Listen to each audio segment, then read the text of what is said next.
air is warm and filled with the glow of paper lanterns swaying gently under the eaves of a wooden pavilion.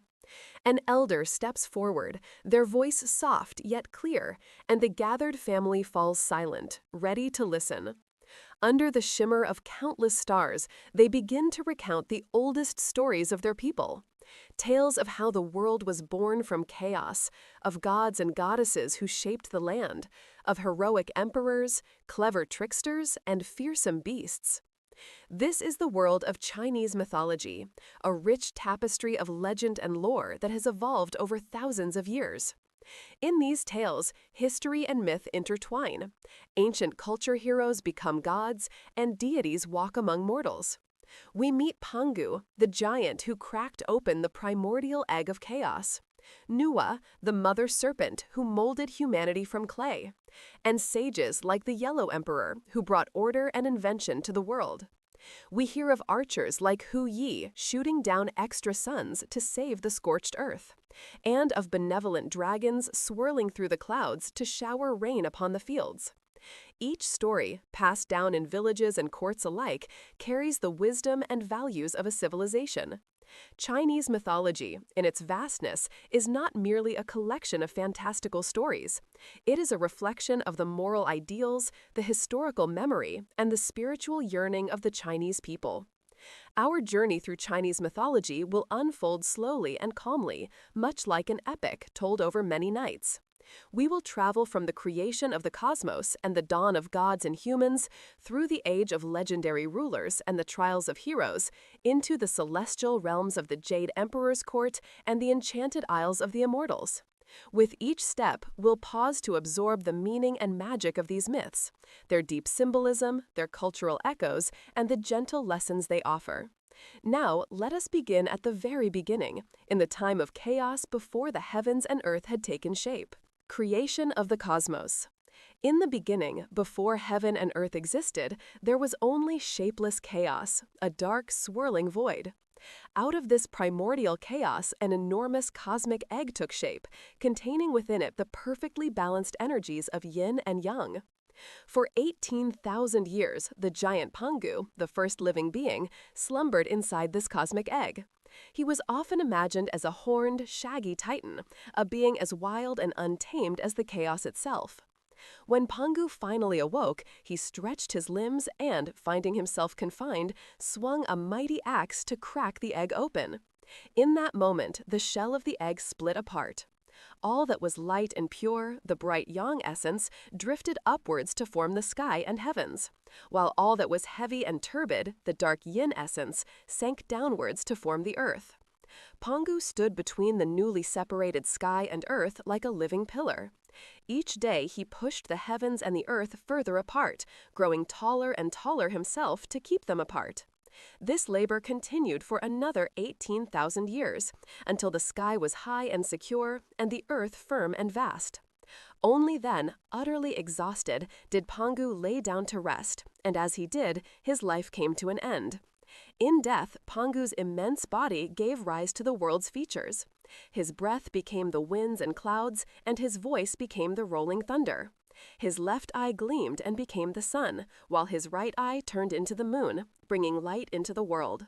His muscular arms and legs formed the mountain ranges, and his blood flowed into the low places to fill them as rivers and seas. Pangu's beard transformed into the glittering stars of the night sky, and the hairs on his body became the flora of the earth, trees, flowers, and all the green growing things. Even the tiny creatures that had lived on Pangu's skin found new life. One legend says that the fleas and lice on his body became the first human beings, scattered across the land. Thus, in the myth of Pangu, the universe was born from the body of a god. By sacrificing himself, this giant established the fundamental harmony of yin and yang and gave shape to the world. Through this creative act, the once formless chaos was transformed into the ordered cosmos, a vast sky above, a solid earth below, and all the features of nature in between. Notably, Chinese tradition did not emphasize a creation ex nihilo. Early mythic accounts focus more on the ordering of pre-existing chaos. The Pangu creation story itself only crystallized in the centuries after the classical era, first appearing in written form around the 3rd century CE. But it quickly became one of the best-known origin myths, illustrating the Chinese view of creation as a process of bringing balance and order out of chaos. In its vivid imagery, we see a world that is quite literally one with humanity. People are born from the same cosmic being that gave birth to rivers and stars, affirming a deep kinship between mankind and nature. Nuwa, the mother of humanity. When the world was new and the earth freshly formed, there were yet no people to walk its valleys or sing its praises. The task of populating this young world fell to Nuwa, a gentle goddess with the body of a serpent and the heart of a mother. In Chinese legend, Nuwa is one of the ancient creator beings, the mother of humanity.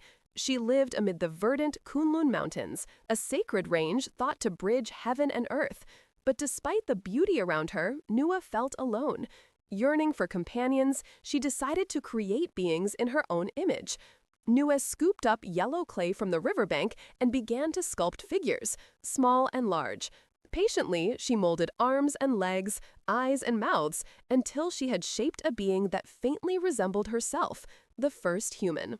With a divine breath, Nuwa gave these clay figures life, and at once they began to dance and speak, full of joy. Delighted, Nuwa set about making more and more men and women from the earth. According to one popular telling, she eventually grew tired of crafting each person by hand, so she dipped a rope in the muddy clay and swung it around. The droplets that fell became people as well.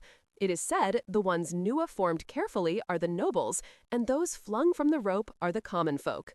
In this loving, playful manner, humanity was born, and Nuwa, pleased with her creations, watched them multiply and fill the earth. Yet Nuwa's care for the world was far from over. In time, a great calamity struck the early world of humans. The legends speak of a war among powerful beings, sometimes described as quarreling demons or a rebellious god, that shook heaven and earth.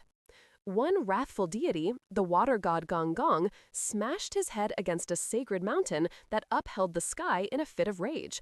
One of the pillars of heaven cracked under the impact, and the vaulted sky collapsed partially, tearing a great hole in the firmament. Suddenly, the ordered world was thrown back into chaos. Floodwaters gushed forth and fires raged as the balance of the elements broke down. The blue sky itself seemed to be falling. Nuwa saw her cherished humans in peril and sprang into action to save her creation. She cut the legs off a mighty turtle, an immortal cosmic turtle, and set these 4 legs as new pillars at the 4 corners of the sky to support heaven once more. She then gathered stones of 5 different colors, representing the 5 elements, and melted them with divine fire to produce a rainbow-colored paste. With this paste, Nuwa patched the sky, sealing the heavenly breach and stopping the torrential rains that were flooding the earth. In some versions of the myth, Nuwa also piled up reeds and wood ash to dam the surging floodwaters, or forged blocks of 5-colored stone to fix the broken sky, or even built great earthen dikes, whatever it took to halt the devastation. Bit by bit, the world was restored. The fires died out, the floods receded into rivers and lakes, and the sky once again arched safely over the earth. Humanity was saved from extinction by their serpent-bodied mother. After these labors, Nuwa was utterly spent. She laid down upon the earth to rest and never rose again. In one poignant ending of the tale, her divine body slowly transformed into a mountain range, forever becoming a part of the land she loved. The Chinese people would forever remember Nuwa as the beneficent progenitor of humankind and the mender of the sky. Through her compassion and ingenuity, the world's order was preserved, and life continued under the repaired heavens. To this day, Nuwa is revered as a symbol of creation, protection, and maternal love, the goddess who gave humanity both birth and hope. Fuxi, the first sovereign and teacher of humanity. In Chinese lore, alongside Nuwa stands her brother and, in some legends, husband, Fuxi, the first male ancestor of civilization. Where Nuwa gave humanity life, Fuxi gave them culture. He is counted among the 3 sovereigns, the trio of divine rulers who guided humanity in antiquity. And Fuxi's reign is imagined as a time when people first learned the arts of survival and society. Like his sister, Fuxi was sometimes depicted with the body of a serpent and a human head, symbolizing his semi-divine nature. His birth, too, was miraculous. One story says his mother was a maiden who became pregnant after encountering a mysterious giant footprint of a god. She carried Fuxi in her womb for 12 long years before he was finally born into the world. In other accounts, Fuxi and Nua themselves were the only survivors of a great flood. They prayed for a sign from heaven and were given divine sanction to become husband and wife, thereby restarting the human race. Through such tales, Fuxi is cast as both an ancestral king and a culture hero who cares for his people as if they were his children. Fuxi grew to become a wise and benevolent ruler who taught the early humans what they needed to thrive. It was Fuxi who established the very laws and norms that allowed people to live together in harmony. Under his guidance, humans learned to hunt and fish for food instead of scavenging. Fuxi showed them how to make tools and weapons, introducing the use of iron for durable arrowheads and spear tips. He is credited with inventing the hunting net so that fish could be caught from rivers and game trapped in the forests. He likewise instituted marriage and the familial order, teaching that men and women should be joined in union with proper rights, thereby bringing stability to the clan and ensuring that children were raised with both father and mother. Indeed, in many stories, Fuxi and Nua are a divine couple, modeling the very first marriage for the sake of humanity's continuance. Under Fuxi's rule, society began to take shape. People settled in villages, adhering to the first codes of conduct and ethical guidelines. Perhaps Fuxi's most famous contribution was to knowledge itself. Legends say that one day, as Fuxi stood by the Great Yellow River, a divine creature emerged from the waters, a dragon horse with a flowing mane and flashing scales. On the back of this marvelous being, Fuxi saw a startling pattern, a diagram made of 8 trigrams of broken and unbroken lines. Recognizing this as a message from heaven, Fuxi copied these 8 trigrams, bagua, and from them devised the earliest writing symbols and a system of divination. These trigrams, 3-line symbols of yin or yang in different combinations, became the foundation of the I Ching, Book of Changes, a classic text of philosophy and fortune-telling. In later tradition, Fuxi was thus honored as the inventor of written language, or at least its precursor, and of bookkeeping, gifting humanity the ability to record and communicate across generations. He also taught the arts of music and cooking. Some sources say he domesticated the first animals and showed people how to tame livestock instead of relying only on the hunt. He offered the first sacrifices to heaven, an open-air offering of thanksgiving, establishing a pattern of ritual that would continue through Chinese religion. In every respect, Fuxi transformed humanity from a primitive state into a cultured one. When his long reign finally came to an end, Fuxi, like other great ancient rulers, did not simply die, but was said to ascend to the heavens. In some stories, a yellow dragon spiraled down from the clouds to carry Fuxi away to the immortal realms, signifying that his time on earth was complete. In other accounts, he passed the throne peacefully to the next sovereign, his companion Shennong, and lived out his days in blessed tranquility. Either way, his departure marked the close of the mythic age of beginnings. The legacy of Fuxi's teachings endured as the cornerstone of Chinese civilization. He left behind a more ordered, knowledgeable, and civilized world. To this day, he is honored as a culture hero who gave the Chinese people the first tools of civilization, from the family unit to the written word, laying the foundation for all that would follow. Temples dedicated to Fuxi, often alongside Nua, can still be found, where incense is burned in memory of the first sovereign who guided humanity out of chaos and into the light of culture.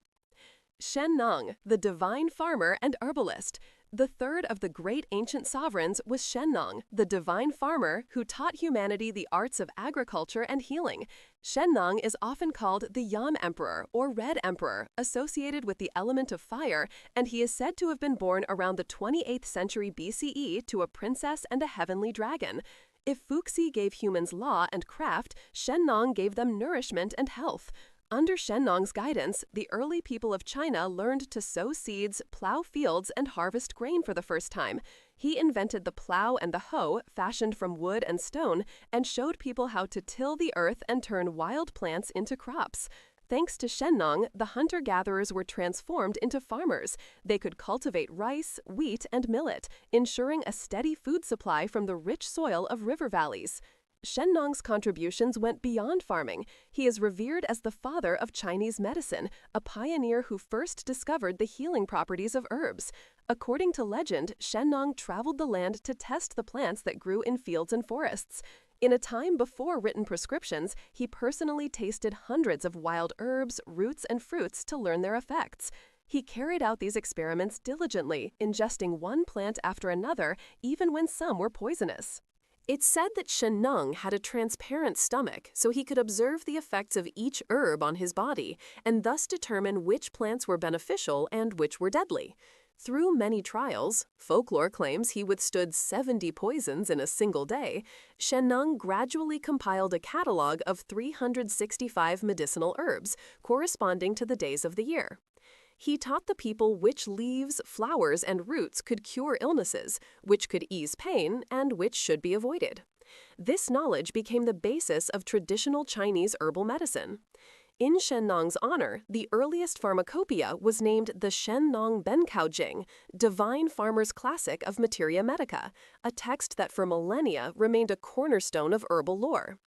Among Shennong's legendary discoveries was the beloved drink of tea.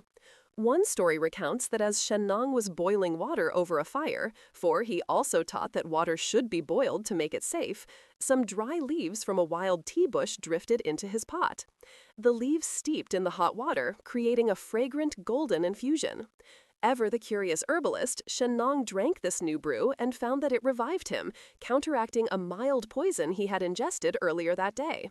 Thus, according to myth, tea was discovered, a gift of refreshment and health that Shennong passed to humanity. Tea became known as a universal antidote, balancing the body's humors and clearing the mind, thanks to the divine farmer's serendipitous finding. Fittingly, to this day, tea is considered one of China's 7 necessities of life, and its association with Shennong underscores its status as a healthful, almost sacred beverage. Shennong's appearance in myth is often that of a robust man dressed in rough clothes or leaves, sometimes depicted with bull's horns atop his head, symbolizing his link to oxen and plowing, as well as the element of fire. The bull is associated with fire in 5 elements theory. He is said to have introduced the use of the axe as well, clearing forests to open land for farming. He taught people how to store grain for lean times and how to dig wells for water. He established markets where people could barter their surplus crops, fostering early commerce and community interdependence. Through his lessons, the scattered tribes learned to settle in fertile areas, forming the first agricultural villages. No longer wholly reliant on hunting, people could stay in one place and develop more complex culture thanks to the bounty of the farms and the relief of herbal remedies. After a long life of service to his people, Shennong's tale, like those of his predecessors, merges into legend. In some accounts, he eventually met his end when he tasted a particularly toxic herb, often said to be a yellow flower of aconite, and could not find a remedy in time, thus sacrificing himself in the pursuit of knowledge so that others would know to avoid that poison. Other stories hold that Shennong was carried off by a dragon, or simply that he ascended to the heavens after fulfilling his mission as a world teacher, taking his place among the stars. In any case, he is traditionally regarded as the last of the 3 sovereigns, and the one who paved the way for the age of true human kings. The Chinese people remember Shennong as the divine healer king who gave them agriculture to fill their stomachs and medicine to cure their ills. In temples and folklore, he is honored as the patron of farmers and doctors alike, the one who ensured that the seeds of life and the seeds of wisdom would both take root and flourish across the land. It is said that in times of plague or famine, people in the past would pray to Shennong for guidance, and many a village had a communal field dedicated in his name to be cultivated for the needy. Such is the enduring gratitude toward the god of agriculture and medicine, who turned pain into remedy and wild growth into sustenance. The Yellow Emperor, sage king and patriarch of civilization. No figure better illustrates the blend of mythology and history in Chinese lore than Huangdi, the Yellow Emperor. Regarded as both a culture hero and a deity, Huangdi is said to have reigned around 2697 BCE and is honored as the great patriarch of the Chinese people, often called the initiator of Chinese civilization. Under his leadership, disparate clans and tribes were united into one nation, laying the foundation for what would become the Middle Kingdom. His personal name was Huang Yun, but he is venerated by the title Huang Di, meaning yellow, radiant emperor, yellow being associated with the earth element and the center of the world. The Yellow Emperor's reign is remembered as a golden age of invention and statecraft. He is credited with introducing countless innovations to early China. Huang Di coined the first money, giving the realm a standardized currency. He designed vehicles and the wheel, easing travel and trade across his domains. He built sailing vessels to navigate rivers and lakes, expanding transportation and commerce. He is said to have commissioned the first roads and organized the earliest bureaucracy, assigning officials to oversee farming, crafts, justice, and rituals. According to one charming legend, Huang Di observed the footprints of birds tracking across mud and realized such marks could be used as written symbols, thus inspiring Chinese writing. Inspired, he and his ministers developed a system of characters, enabling record-keeping and communication that transcended speech. One of Huang Di's wives, Lizo, is celebrated for discovering how to unwind the delicate cocoons of silkworms and weave their fine filaments into silk, creating one of the most valuable textiles in history. Under Huang Di's patronage, the arts of weaving, pottery, metallurgy, and medicine flourished. The Yellow Emperor also decreed the first calendar, aligning the farming year with the cycles of the sun and moon. If a later invention was of obscure origin, Chinese tradition often politely attributed it to Huang Di or his advisors. So esteemed was his era as the wellspring of all beneficent knowledge. Huang Di himself was portrayed as a being of extraordinary wisdom and even supernatural traits. Some stories say he was born with 4 faces, allowing him to look in all cardinal directions at once and thus see everything in his realm. He could communicate with the gods and spirits, acting as an intermediary between heaven and earth. As a ruler, he traveled in a magnificent chariot pulled by teams of dragons, sometimes depicted alongside elephants, surveying and bringing order to the land. He was accompanied by flocks of phoenixes. Those mythic birds would follow in his train, symbolizing the prosperity and virtue of his rule. It is even said that Huang Di discovered the profound philosophy of the Tao, the underlying way of the universe, during his reign. He sought out the wise hermit Guang Chengze on Mount Kongdong and received esoteric teachings on how to govern in harmony with the Tao. In one account, toward the end of his life, Huang Di attained such enlightenment that he achieved immortality. When his time on Earth drew to a close, a great yellow dragon descended from the sky to carry him off to the heavens. As he departed, 70 of his loyal ministers and courtiers, unwilling to be parted from their sage sovereign, followed him and also ascended, a testimony to how beloved he was. In other versions, only Huang Di himself transforms, becoming an immortal or a deity, sometimes identified with the planet Saturn or a star in the northern sky. His tomb, if he had one, was never meant to be found, for he went up alive in broad daylight. This mystical end cemented Huang Di's status not just as a hero of history, but as a cosmic being. Throughout Chinese history, Huang Di was revered as a primordial ancestor. Many noble lineages and later emperors claimed descent from him, calling themselves Shangdi, the Yellow Emperor's descendants, to bolster their legitimacy. The concept of huaxia, Chinese, identity, is often tied to Huang Di. He is figuratively the father of all Han Chinese. He was also revered as a patron of esoteric knowledge. The medical text Huang Di Neijing, Yellow Emperor's Inner Classic, is framed as a dialogue in which Huang Di discusses health and the balance of the body with his physicians. In Taoist tradition, Huang Di is one of the exalted immortals. Yet, the Yellow Emperor's story is also one of a mortal leader who overcame great challenges. In one famous legend, he faced a fearsome rebel lord named Qi Yu, who led an army of warriors with bronze heads and iron foreheads against the Yellow Emperor. The battle between Huang Di and Qi Yu was epic. Qi Yu conjured thick fogs and storms with the help of the wind and rain gods, nearly overwhelming the imperial forces. In response, Huang Di invented a south-pointing chariot, a kind of compass wagon that allowed his troops to navigate in the smothering fog. He also called upon divine aid. The Lady Ba, a daughter of heaven who personified drought, blew away Qi Yu's magical fog with scorching winds. Armed with clarity and guided by strategy, Huangdi's forces defeated Qiyu at the Battle of Zhulu, capturing and executing the rebel. After the battle, Huangdi showed magnanimity by honoring Qiyu as a deity. Qiyu's ferocity was later worshipped by some ethnic groups as a war god, while Huangdi centralized power and ushered in an age of peace. This victory is seen as the moment the Huaxia tribes united under one leader, marking the true dawn of Chinese civilization. Huangdi's era is often associated with the beginning of China's Golden Age, and later Confucian scholars especially exalted the Yellow Emperor and his successors as models of wise and virtuous leadership. After Huangdi, the mantle passed to a series of sagely rulers known as the Five Emperors. These were not emperors in the later imperial sense, but revered chieftains or kings chosen for their virtue and wisdom. In most accounts, the first of the five emperors is Huangdi himself. He was succeeded by his grandson Xuanxu, who ruled for 78 years. Emperor Xuanxu is credited with establishing the calendar and astronomy, devising China's earliest calendar system to harmonize human life with the seasons and stars. He also reinforced a patriarchal clan system and forbade close-kin marriage, further structuring society.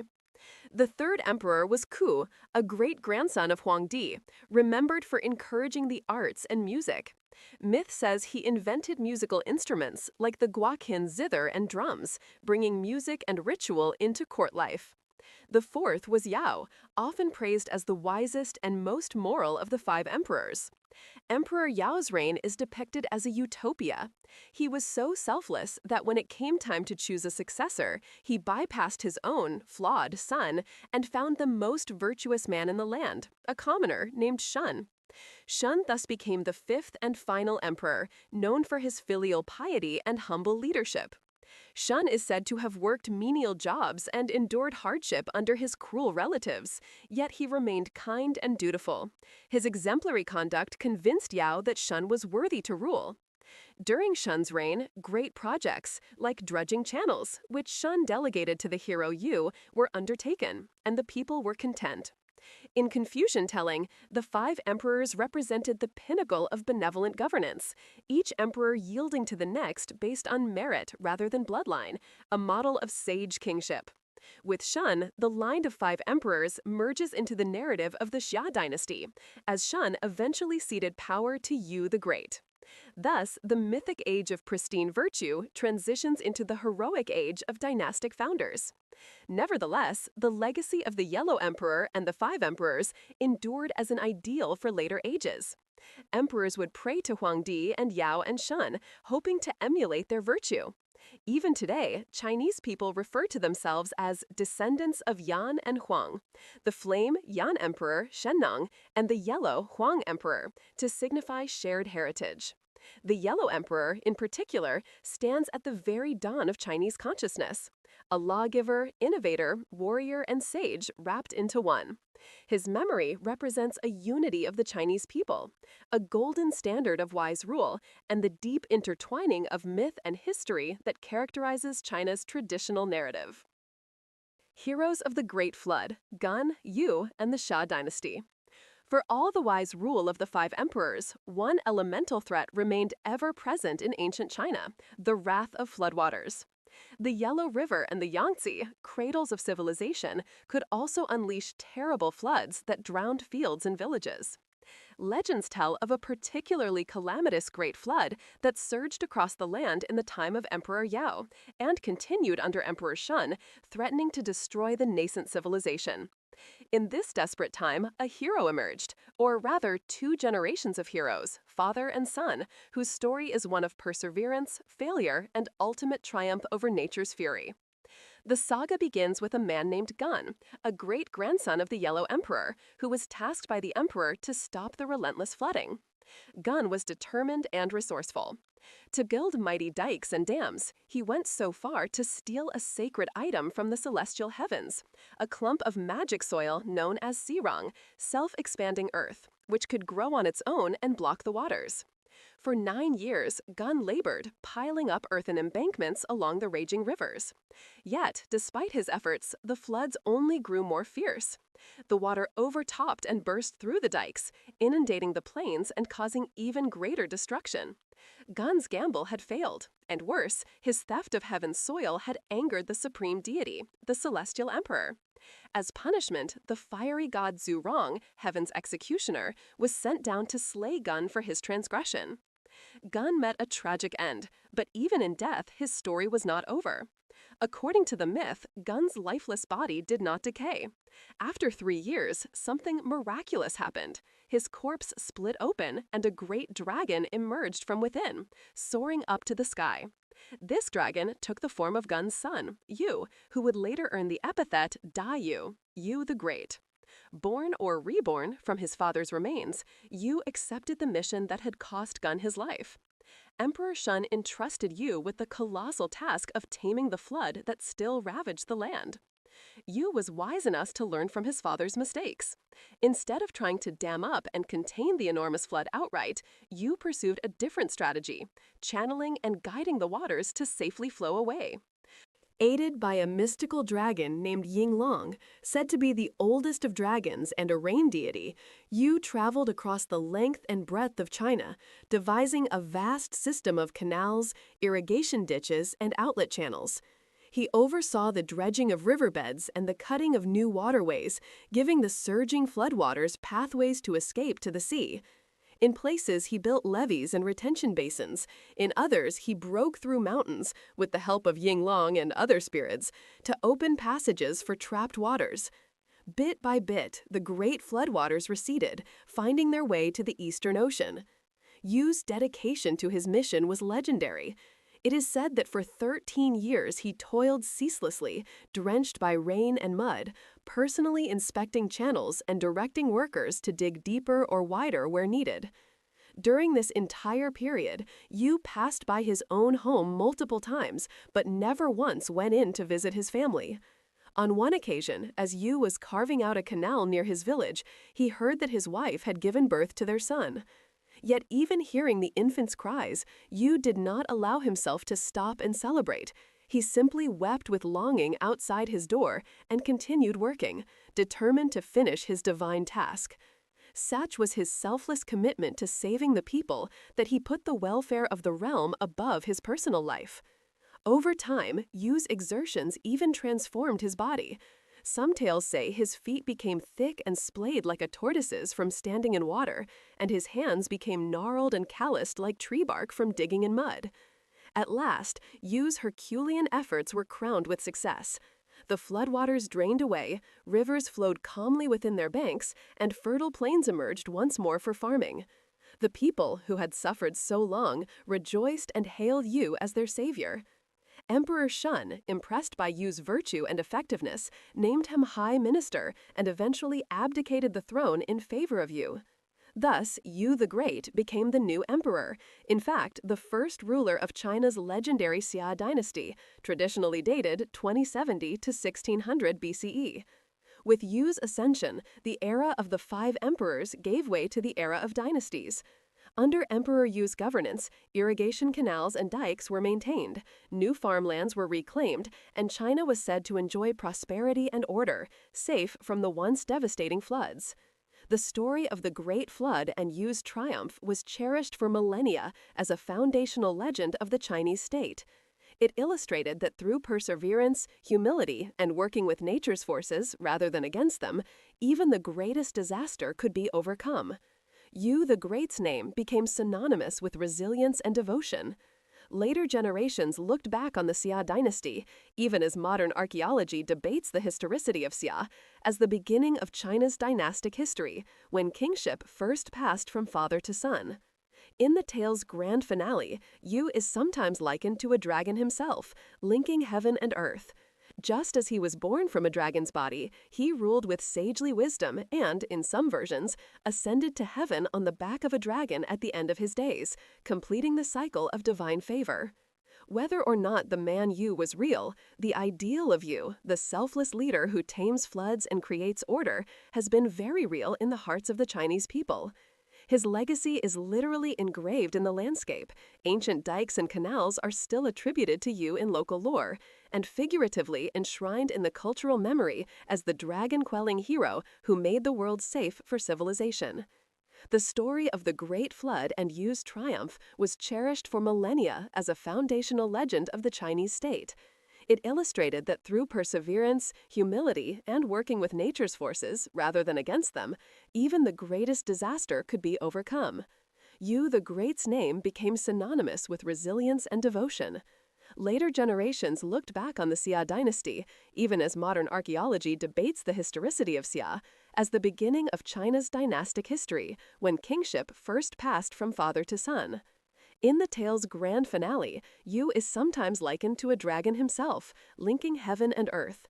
Just as he was born from a dragon's body, he ruled with sagely wisdom and, in some versions, ascended to heaven on the back of a dragon at the end of his days, completing the cycle of divine favor. Whether or not the man Yu was real, the ideal of Yu, the selfless leader who tames floods and creates order, has been very real in the hearts of the Chinese people.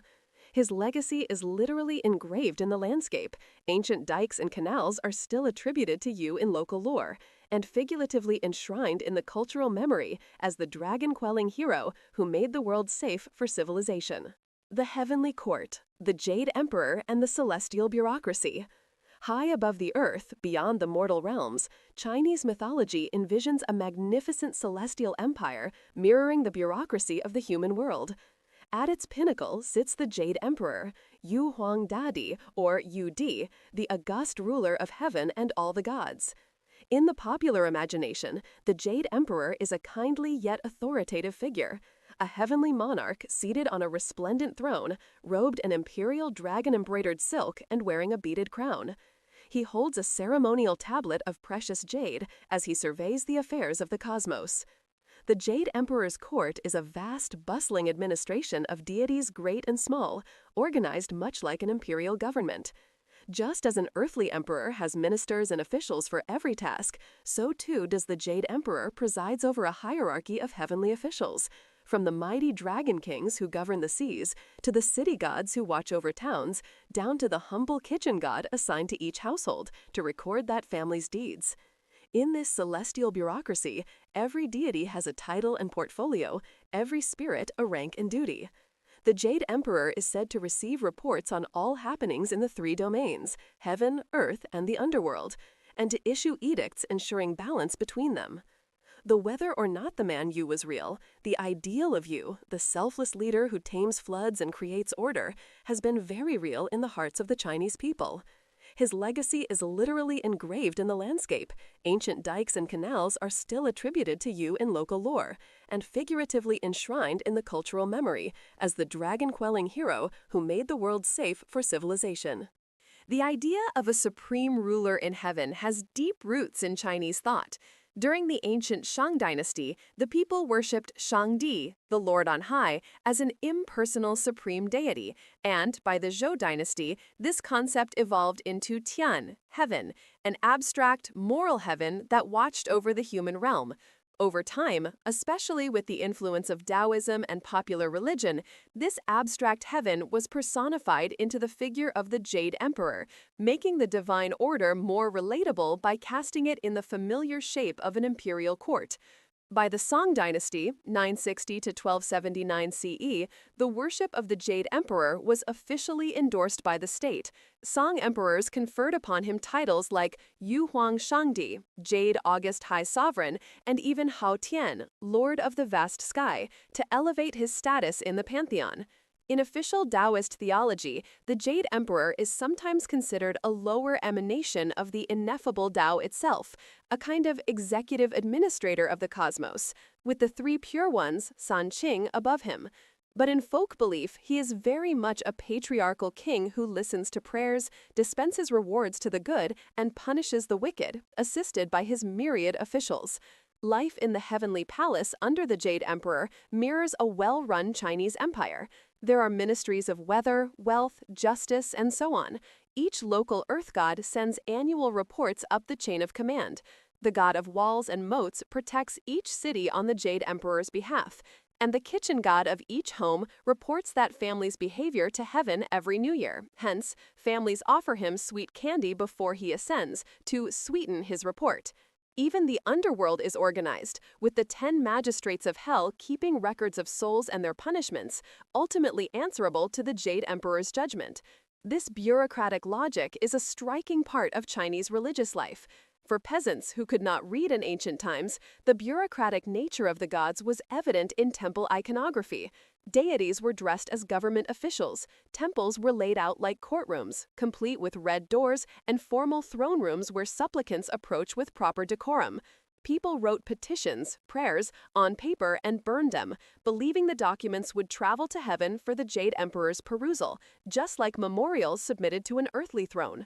The Chinese conception of the divine was thus highly orderly and relatable. Heaven was not an unknowable chaos, but a perfected version of Earth's own order. Many enchanting myths emphasize the Jade Emperor's role as the celestial administrator and benevolent patriarch. One beloved folktale describes how the Jade Emperor created the Chinese zodiac. Desiring to devise a calendar for measuring time, he announced a great race across a river and invited all the animals to participate. The first 12 animals to finish would earn a place in the zodiac cycle of years. The clever rat, knowing its small size was a disadvantage in the river, convinced the sturdy ox to carry it across. Just as they reached the opposite bank, the sly rat jumped off the ox's back and scurried in first, winning the honor of the first year. The loyal ox lumbered in second. Next came the powerful tiger, panting from the strong currents, and then the agile rabbit, who had hopped across on stones and floating logs. Despite being able to fly, the dragon arrived fifth because it had stopped to help some villagers by summoning rain for their drought, a testament to the dragon's kind heart. The horse galloped up next, but the hidden snake had coiled around the horse's leg. It unhitched itself and startled the horse, slithering ahead to take the sixth spot while the horse took seventh. The sheep, monkey, and rooster came ashore next. They had cooperated by building a raft and paddling together, finishing 8th, 9th, and 10th respectively. The playful dog, who got distracted by splashing in the water, managed to come in 11th. And finally, well after the rest, the pig trotted in 12th. It had gotten hungry and taken a nap mid-race, but still made it in time to be included.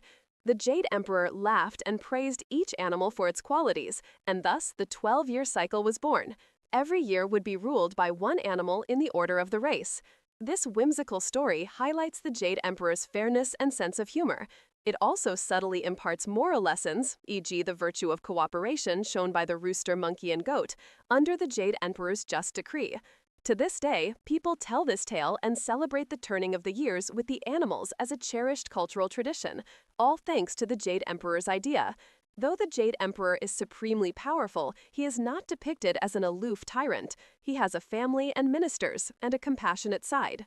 In some myths, his wife is the great Queen Mother of the West, Si Wangmu, who rules her own paradise of immortality and occasionally hosts the Peaches of Immortality banquet for the gods. More on her in the next section. He often consults with other high divinities and sages.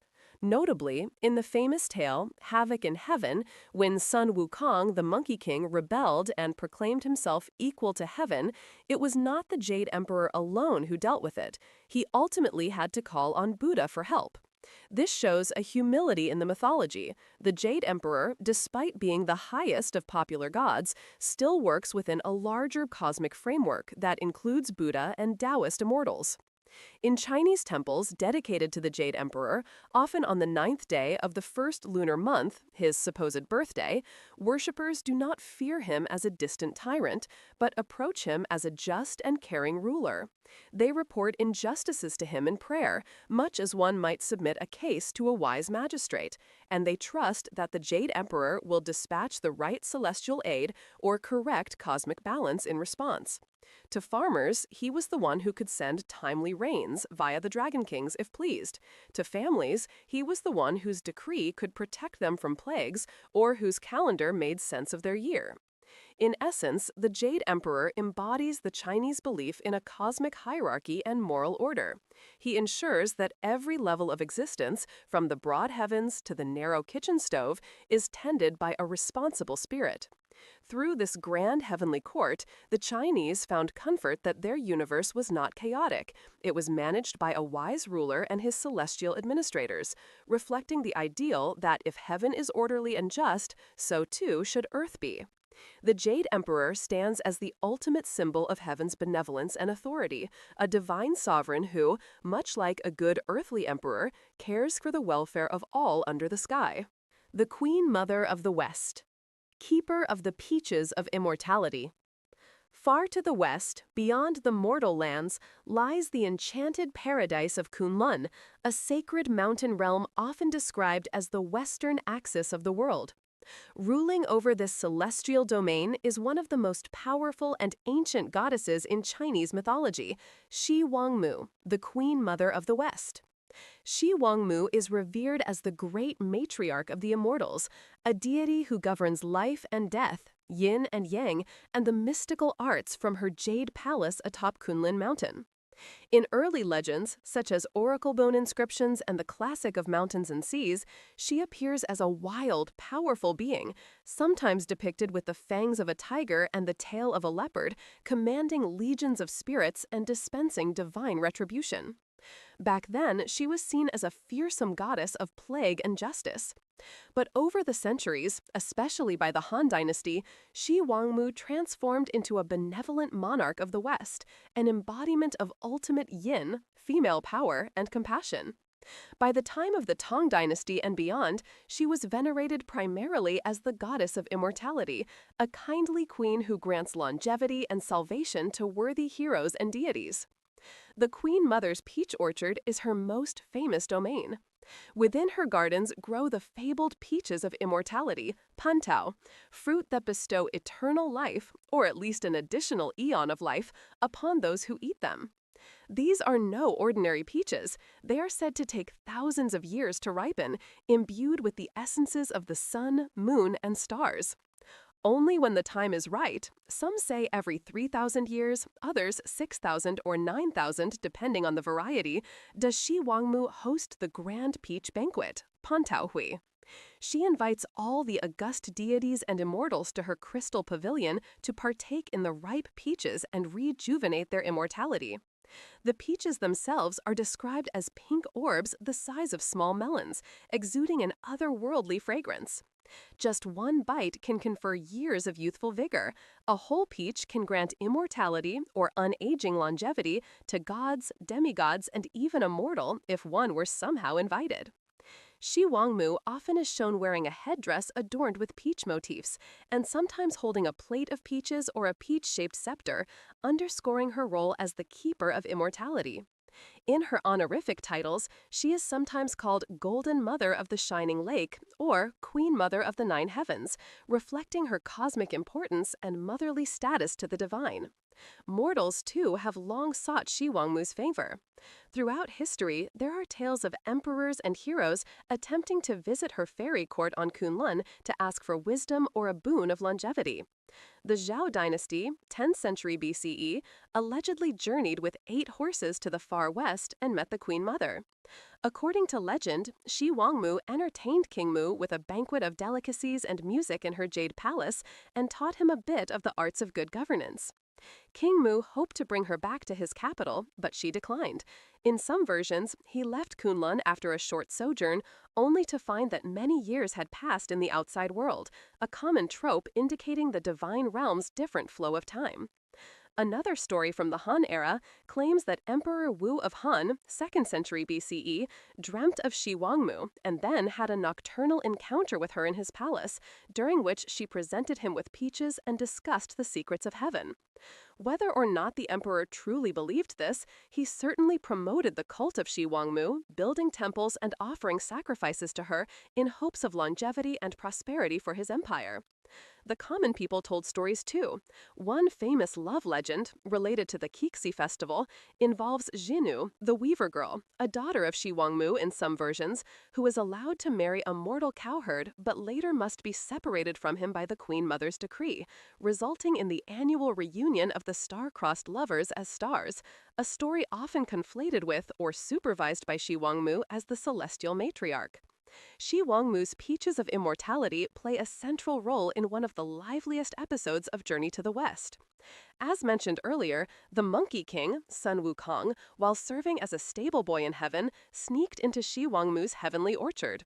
Discovering the enormous peaches, he couldn't resist and proceeded to stuff himself with the divine fruit, eating many before their time. He then crashed the Queen Mother's peach banquet, drinking the Jade Emperor's wine and gobbling down Laozi's elixir pills in a spree of celestial delinquency. It was largely this offense, the theft of Shi Wangmu's prized peaches, that galvanized heaven to action and led to the Monkey King's imprisonment by Buddha. Later, in the same novel, after Sun Wukong has reformed, Shi Wangmu graciously offers a few remaining peaches to the travelers when they reach the Western Paradise, symbolizing the reward of enlightenment. In another tale, Shi Wangmu interacts with Hou Yi and Chang'e.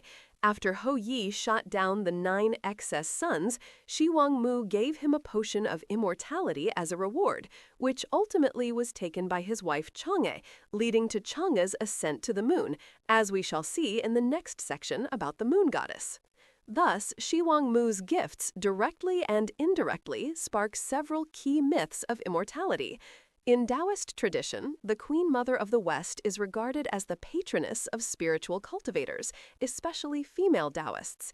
She is often depicted not as a fearsome deity, but as a regal, graceful lady in a flowing gown, sometimes riding on a phoenix or standing on a cloud. During the Tang Dynasty, when Empress Wu Zetian ruled China, there was a surge in Shi Wangmu worship, in part to legitimize a woman holding ultimate power. People likened Wu Zetian to the Queen Mother ruling on earth by divine sanction. To some Taoist lineages, Shi Wangmu is the teacher of women's mysteries, granting women access to spiritual attainment equal to men's. In popular worship, she is appealed to for health and longevity, and imagery of her paradise, with cranes, deer, and peaches, is common in birthday celebrations for elders, symbolizing a wish for long life, as if one had tasted the peach of immortality.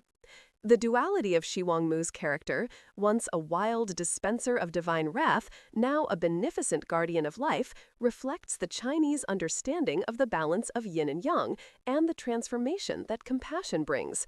She has command over life-giving powers, the peaches, the feminine yin essence, but is also respected for her former fierceness, reminding worshippers that mercy and severity are two faces of cosmic justice.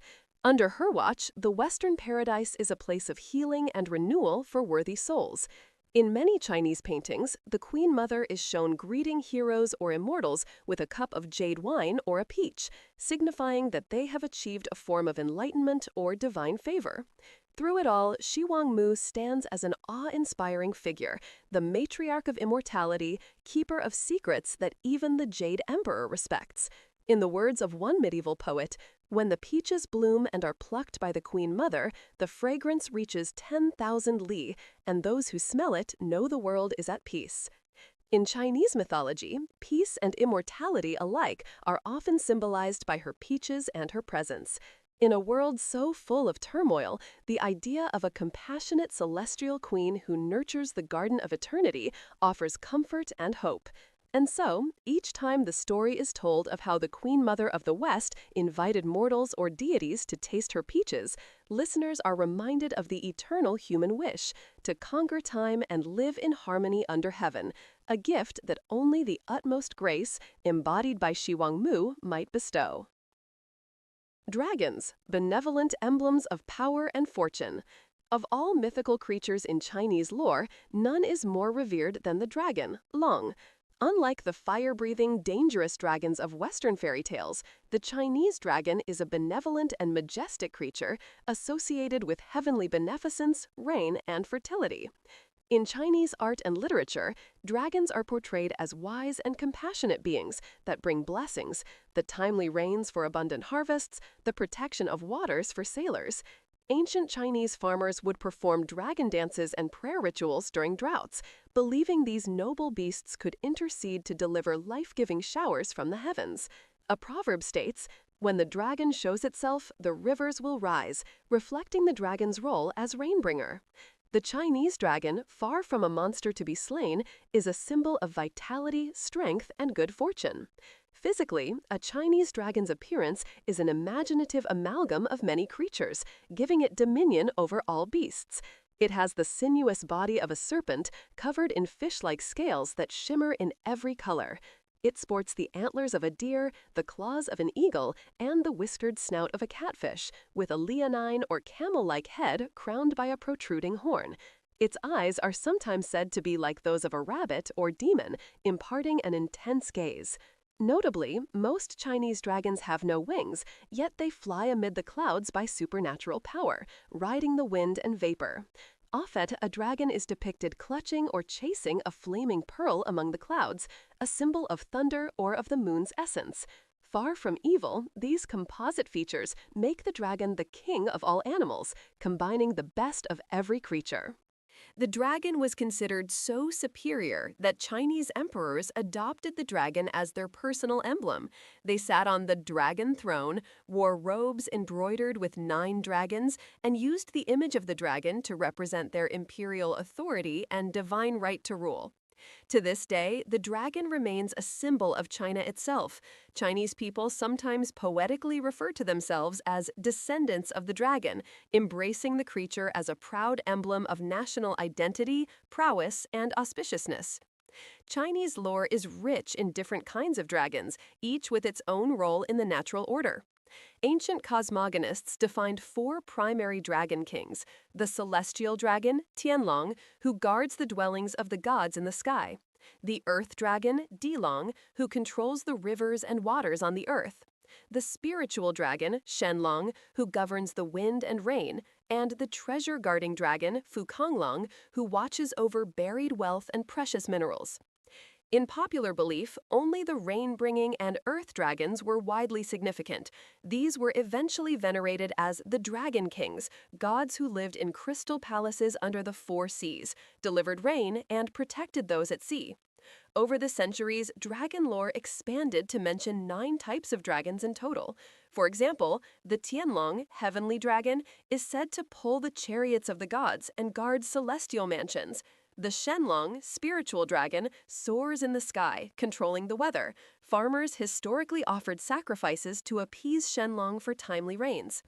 The Fukonglong, hidden treasure dragon, dwells under mountains, guarding gems and gold. When a volcano erupts or a tremor occurs, legend says it's a Fukonglong emerging or shifting underground. The Dilong, earth dragon, lives in streams and guides the flow of rivers, acting as the aqueous counterpart to the sky dragon. The Yinglong, literally responsive dragon or winged dragon, is said to be the oldest dragon, a powerful rain deity with wings, traditionally credited with helping the Yellow Emperor and later Yu the Great in battles and flood control. The Chulong, horned dragon, is considered the mightiest form, while the Panlong, coiling dragon, inhabits lakes and coiled beneath the waters, and the Huanglong, yellow dragon, is famed for its wisdom. One emerged from the Luo River to present the sage king Fuxi with the elements of writing and knowledge. Finally, the dragon kings of the East, South, West, and North Seas are the most celebrated. Each presides over one of China's 4 major bodies of water. For example, the Azure Dragon King of the East Sea is often associated with the East China Sea and Yellow Sea, and is responsible for the rains and weather of his quadrant. In some myths, there are 4 great dragons rather than dragon kings, like long red, black, yellow, and white dragons, but the concept is similar. They rule water and weather in the 4 directions. One charming folk legend, the 4 dragons, illustrates the compassion of these dragon deities. Long ago, the story says, there were no rivers or lakes on earth, only the great eastern sea, and the people inland depended solely on rain for water. In one terrible year, no rain fell for a long time. Crops withered, people and animals were dying of thirst. From the eastern sea, 4 dragons witnessed the suffering of humankind: the long dragon, the yellow dragon, the black dragon, and the pearl dragon. Determined to help, they flew up to the Jade Emperor's palace in heaven to plead for rain. The Jade Emperor, absorbed in heavenly festivities, dismissed their plea, saying he would send rain in a few days, but he did nothing. Days passed and still no rain fell. The dragons, hearing the cries of the people, decided to take matters into their own claws. They scooped up water from the eastern sea in their mighty mouths and sprayed it across the sky like great rain clouds, letting it fall onto the parched land. Showers drenched the fields below, saving the people. But when the Jade Emperor learned that the dragons had acted without his approval, he was furious. He ordered the mountain god to imprison each of the 4 dragons under a separate mountain as punishment. The mountain god, sorrowful but obedient, dropped 4 mountains onto the dragons, pinning them down. Yet even in punishment, the dragons continued to help the people. From beneath each mountain trapped there, transformed into a flowing river. From the yellow dragon came the Great Yellow River. From the long dragon, the Yangtze or Long River. From the black dragon, the Heilong, Amur River. And from the pearl dragon, the Pearl River, Zhujiang. Thus, China's 4 greatest rivers were born, and they ensured that the people would never again suffer devastating drought. In some myths, there are 4 great dragons rather than dragon kings, like long, red, black, yellow, and white dragons, but the concept is similar. They rule water and weather in the 4 directions. One charming folk legend, the 4 dragons, illustrates the compassion of these dragon deities. Long ago, the story says, there were no rivers or lakes on earth, only the great eastern sea, and the people inland depended solely on rain for water. In one terrible year, no rain fell for a long time. Crops withered, people and animals were dying of thirst. From the eastern sea, 4 dragons witnessed the suffering of humanity: the long dragon, the yellow dragon, the black dragon, and the pearl dragon. Determined to help, they flew up to the Jade Emperor's palace in heaven to plead for rain. The Jade Emperor, absorbed in heavenly festivities, dismissed their plea, saying he would send rain in a few days, but he did nothing. Days passed and still no rain fell. The dragons, hearing the cries of the people, decided to take matters into their own claws. They scooped up water from the eastern sea in their mighty mouths and sprayed it across the sky like great rain clouds, letting it fall onto the parched land. Showers drenched the fields below, saving the people. But when the Jade Emperor learned that the dragons had acted without his approval, he was furious. He ordered the mountain god to imprison each of the 4 dragons under a separate mountain as punishment. The mountain god, sorrowful but obedient, dropped 4 mountains onto the dragons, pinning them down. Yet even in punishment, the dragons continued to help the people. From beneath each mountain trapped there, transformed into a flowing river. From the yellow dragon came the Great Yellow River. From the long dragon, the Yangtze River. From the black dragon, the Heilong, Amur River. And from the pearl dragon, the Pearl River, Zhujiang. Thus, China's 4 greatest rivers were born, and they ensured that the people would never again suffer devastating drought. This tale symbolically teaches that even the Jade Emperor's authority can be constructively challenged by compassionate action, and it ingrains the idea that China's rivers, the lifeblood of its civilization, are gifts of sacrifice and benevolence from the dragons. To this day, many Chinese regard their rivers as possessing dragon spirits, and dragons are often invoked in the context of water management and rainfall. Because of their auspicious nature, dragons feature in nearly every aspect of Chinese culture. They appear in the Chinese zodiac as the only mythical animal among the 12. Those born in the year of the dragon are traditionally considered vigorous, confident, and destined for success. Dragons perform in New Year's festivals as teams of dancers carry large dragon puppets, twisting and undulating to the thunder of drums, scaring away any lurking evil spirits and ushering in luck for the new year. The very shape of the Yellow River on a map is likened to a dragon's curve, and Chinese poets often refer to the winding Great Wall as the dragon across the mountains. Emperors wore dragon robes, and the imperial throne was called the dragon seat. Even common idioms pay tribute.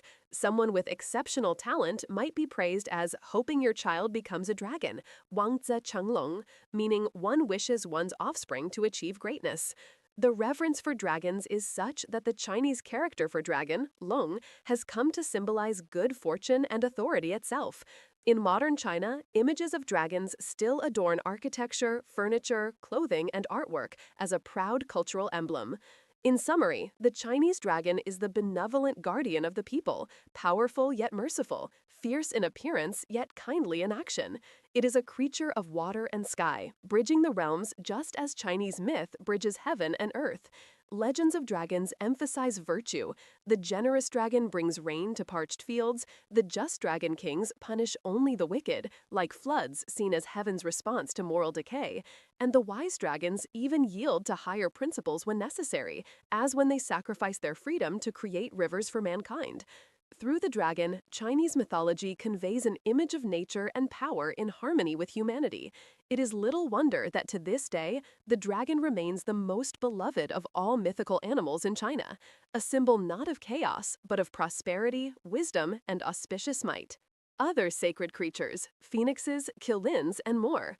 Alongside dragons, Chinese mythology celebrates a host of auspicious creatures that symbolize virtue and good fortune. Foremost among these is the phoenix, Feng Huang, not the fiery phoenix of Greek lore that dies and is reborn, but a distinctly Chinese version embodying grace, harmony, and justice. The Chinese phoenix is described as an immortal bird with dazzling plumage of 5 colors: red, blue-green, yellow, white, black, representing the 5 virtues and 5 elements. It has a composite anatomy: the beak of a rooster, the face of a swallow, the long neck of a snake, the back of a tortoise, and the tail of a fish, with feathers of parrot-bright brilliance. Male and female phoenixes, Fang and Huang, are often shown together as one combined being, reflecting yin-yang balance and marital harmony. The phoenix is said to appear only in times of peace and prosperity, when a righteous ruler is on the throne, and to hide itself when chaos or corruption reigns. In legend, a phoenix's rare appearance was a heavenly endorsement of a new era. For example, a phoenix was seen flying in the gardens of the Yellow Emperor, and later one appeared at the founding of the Zhou dynasty, indicating heaven's approval of those virtuous regimes. The phoenix is utterly gentle, never harming even a blade of grass or a tiniest insect. It feeds only on morning dew and the fruits that have already fallen, so as not to take life. Its song is said to be the sweetest melody, carrying an aura of benevolence and majesty. In Chinese art, the phoenix often accompanies the dragon as its feminine counterpart, where the dragon represents the emperor and yang, the active male principle. The phoenix represents the empress and yin, the receptive female principle. Together, the dragon and phoenix symbolize the perfect union of opposites: marital bliss, national harmony, and the balance of heaven and earth. To this day, Chinese weddings are adorned with dragon phoenix motifs, wishing the couple conjugal harmony and enduring love. Another cherished creature is the qilin, sometimes called the Chinese unicorn. A chimerical beast of extraordinary gentleness, the qilin has the body of a deer, the tail of an ox, hooves like a horse, and a single horn projecting from its forehead, often wreathed in flesh rather than a sharp spike. Its back is covered in scales of many colors, and it has a creamy yellow underbelly. Despite its fearsome appearance, the qilin is renowned for its benevolent disposition. It is so kind that it never treads on a living creature or even on growing grass. It carefully steps only on withered grass so as not to harm any fresh blades. The qilin's rare appearance is said to coincide with the imminent birth or death of a great sage or an illustrious ruler. Thus, it is regarded as a herald of heaven's special favor. According to legend, the first qilin appeared in the garden of Huangdi, the Yellow Emperor, around 2697 BCE, foreshadowing the brilliance of his reign. 3 centuries later, during Emperor Yao's time, a pair of qilins was sighted in the imperial capital, testifying to Yao's utmost benevolence and virtue as a ruler. The most famous qilin story involves Confucius. It is said that shortly before Confucius's birth in the 6th century BCE, his mother encountered a qilin in the woods. The creature coughed up a jade tablet, or in some versions, gave her a piece of jade, inscribed with an announcement that her son would be a king without a throne, a great sage whose wisdom would rule hearts. The qilin then vanished. Confucius indeed was born and became one of the greatest philosophers in history. Many years later, just before Confucius's death, a qilin was reportedly killed by a local hunter, and Confucius, upon seeing the qilin's corpse, wept for it, seeing it as an omen that his time had come. Because of these tales, the qilin became firmly associated with wisdom, virtue, and lofty destiny. Emperors delighted in any reported sighting of a qilin, taking it as a sign that their rule was blessed.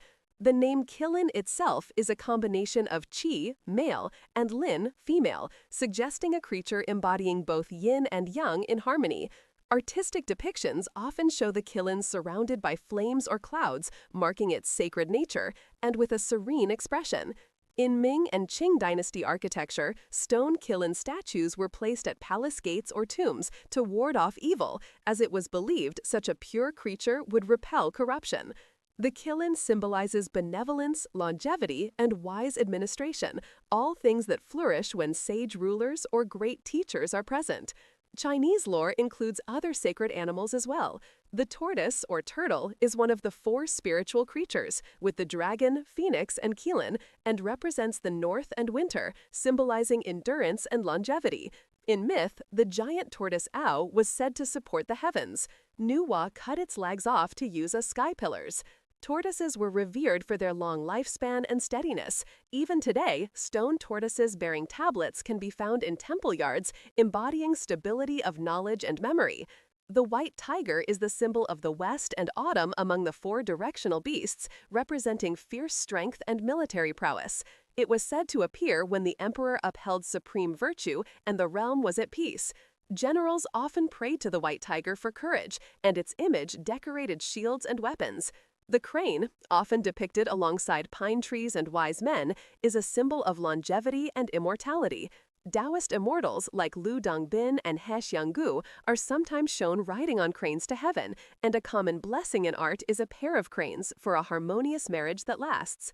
The carp, a type of fish, carries its own legend. A carp that can leap over the Dragon Gate, a high waterfall or rapid in myth, is transformed into a dragon, a metaphor for success in civil exams or life's challenges through perseverance. This saying, "Carp jumps over Dragon Gate," was an encouragement to students striving for scholarly honors. The bat, in Chinese, fu, is a pun for fortune, fu, so 5 bats together represent the 5 blessings: health, wealth, longevity, love of virtue, and peaceful bath. As a result, bats, far from being scary, are lucky symbols often seen on porcelain and textiles, conveying a wish for happiness and good luck. Even the deer, lu, is auspicious, since lu also means an official salary, so a deer symbolizes a prosperous career. In the rich tapestry of Chinese folklore, every animal, real or mythical, finds its place and meaning.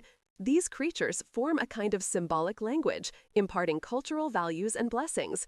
They also reinforce the idea that humans live in a moral universe where animals and supernatural beings respond to human virtue or vice. When people are kind and rulers are just, phoenixes alight and Qilins appear. When corruption reigns, these gentle beasts vanish into hiding. In that way, the Chinese envisioned nature itself as participating in the cosmic morality.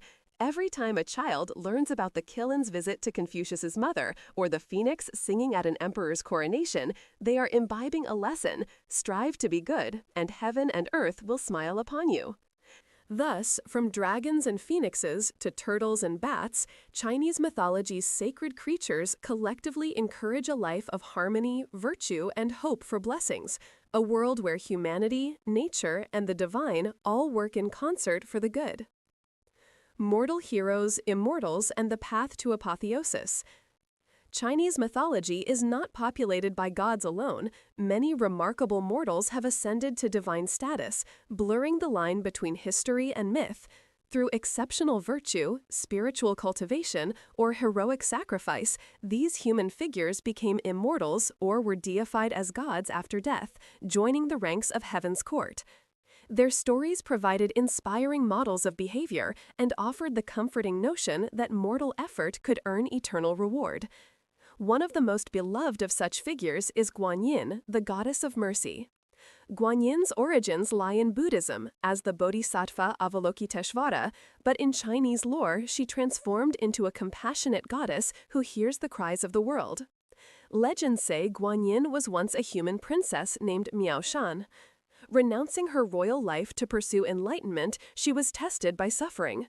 In one tale, her tyrannical father demanded she marry a wealthy man. When Yao Shan refused, choosing to live a chaste life of piety in a nunnery, the enraged king eventually ordered her execution. The executioner's sword, however, shattered against her neck, and even after she was killed by other means, her soul descended into the underworld, where her pure compassion brought relief to tortured souls. In fact, her presence turned hell into a paradise. The damned ceased to suffer, flowers bloomed, and gentle light bathed the shadowy realm. The king of hell, Yama, alarmed that his prison had become a heaven, expelled Miaoshan's soul back to the mortal world. Eventually, Miaoshan attained enlightenment and was apotheosized as Guanyin, swearing never to enter final nirvana until she had liberated all sentient beings from suffering.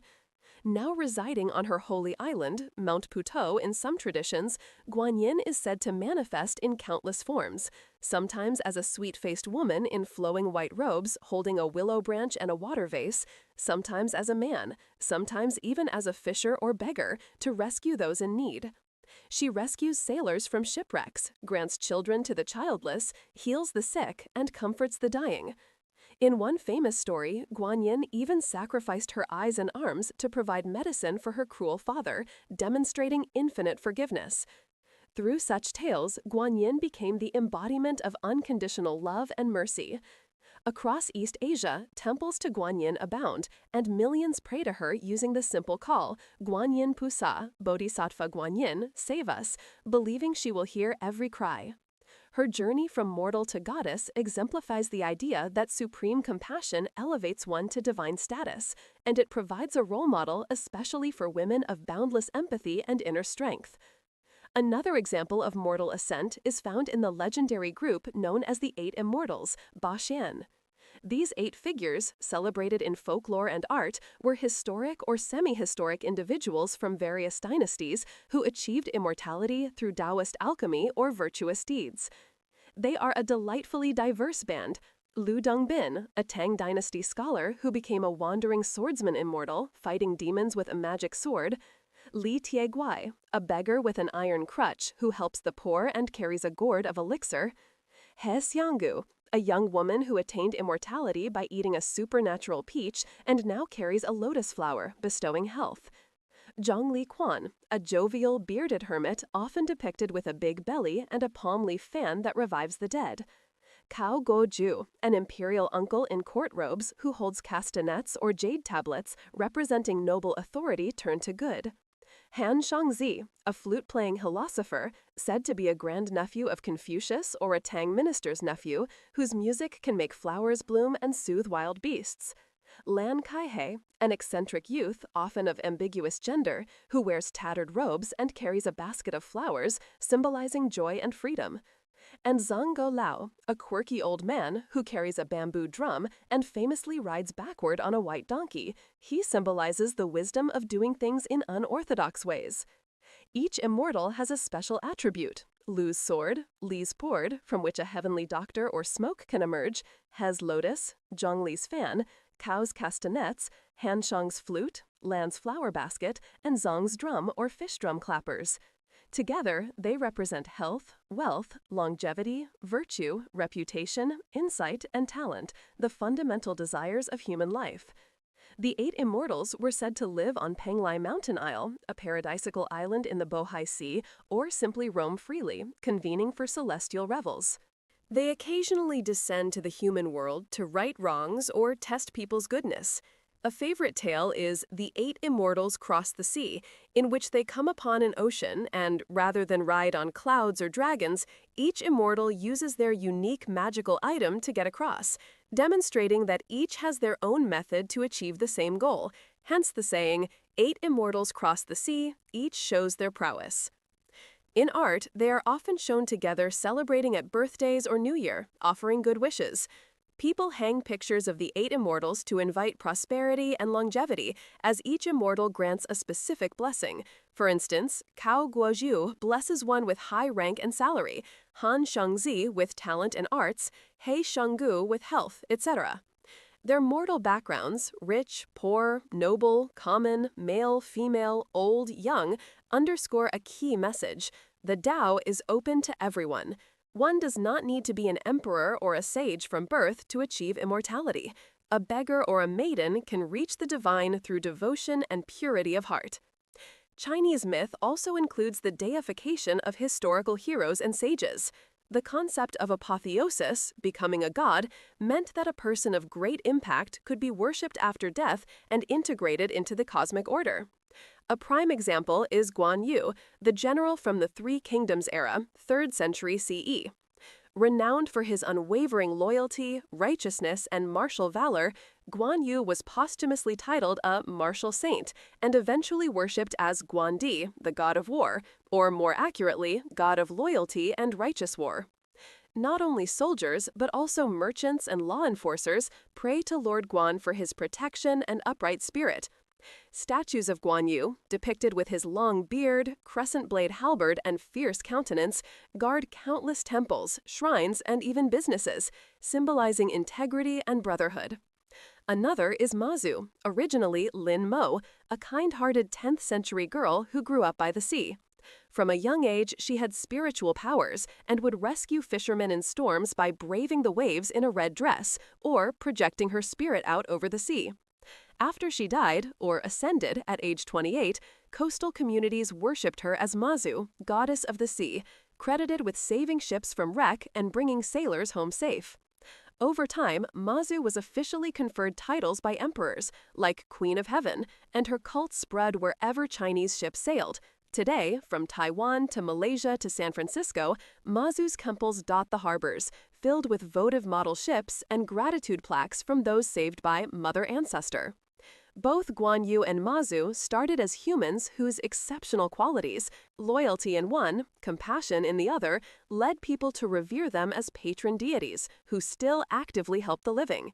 These are just two among many. Virtuous officials like Bao Zheng, Bao Geng of Song Dynasty, famed for justice, became a righteous judge of the dead in folk religion. The poet immortal Lu Dongbin is prayed to by those seeking to ward off evil and drunkenness, as he overcame temptation. The legendary archer Ho Yi, though he never found the elixir of life for himself, is honored as a lord of archery and East in some Taoist circles.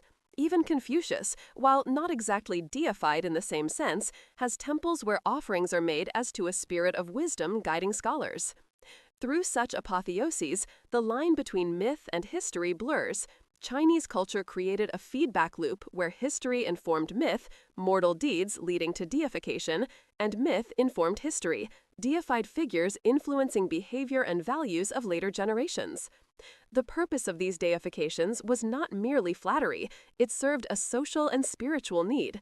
By elevating real people to divine status, society reinforced the ideals those people stood for. It assured the populace that virtue is recognized by heaven, even if not always rewarded on earth. A loyal general might be betrayed and killed in life, like Guan Yu was, but he becomes a god afterward. A filial daughter might die young, like Mazu, or like the filial daughter's 7 fairies, but she ascends to goddesshood. This offers both comfort and a moral compass. Do good, and even if humans do not reward you, the cosmos will. Thus, the Chinese pantheon continually renewed itself with mortal exemplars, keeping the pantheon dynamic and closely connected to the living community's values. As the proverb goes, heroes are made gods, implying that anyone who achieves extraordinary goodness could, in time, live forever in the hearts of the people, literally as a god. Through such stories, Chinese mythology becomes a grand moral theater where mortals and immortals interact and even trade places. It is a worldview where the distance between earth and heaven is bridgeable by virtue. Grandmother Guanyin reminds that human mercy can become divine.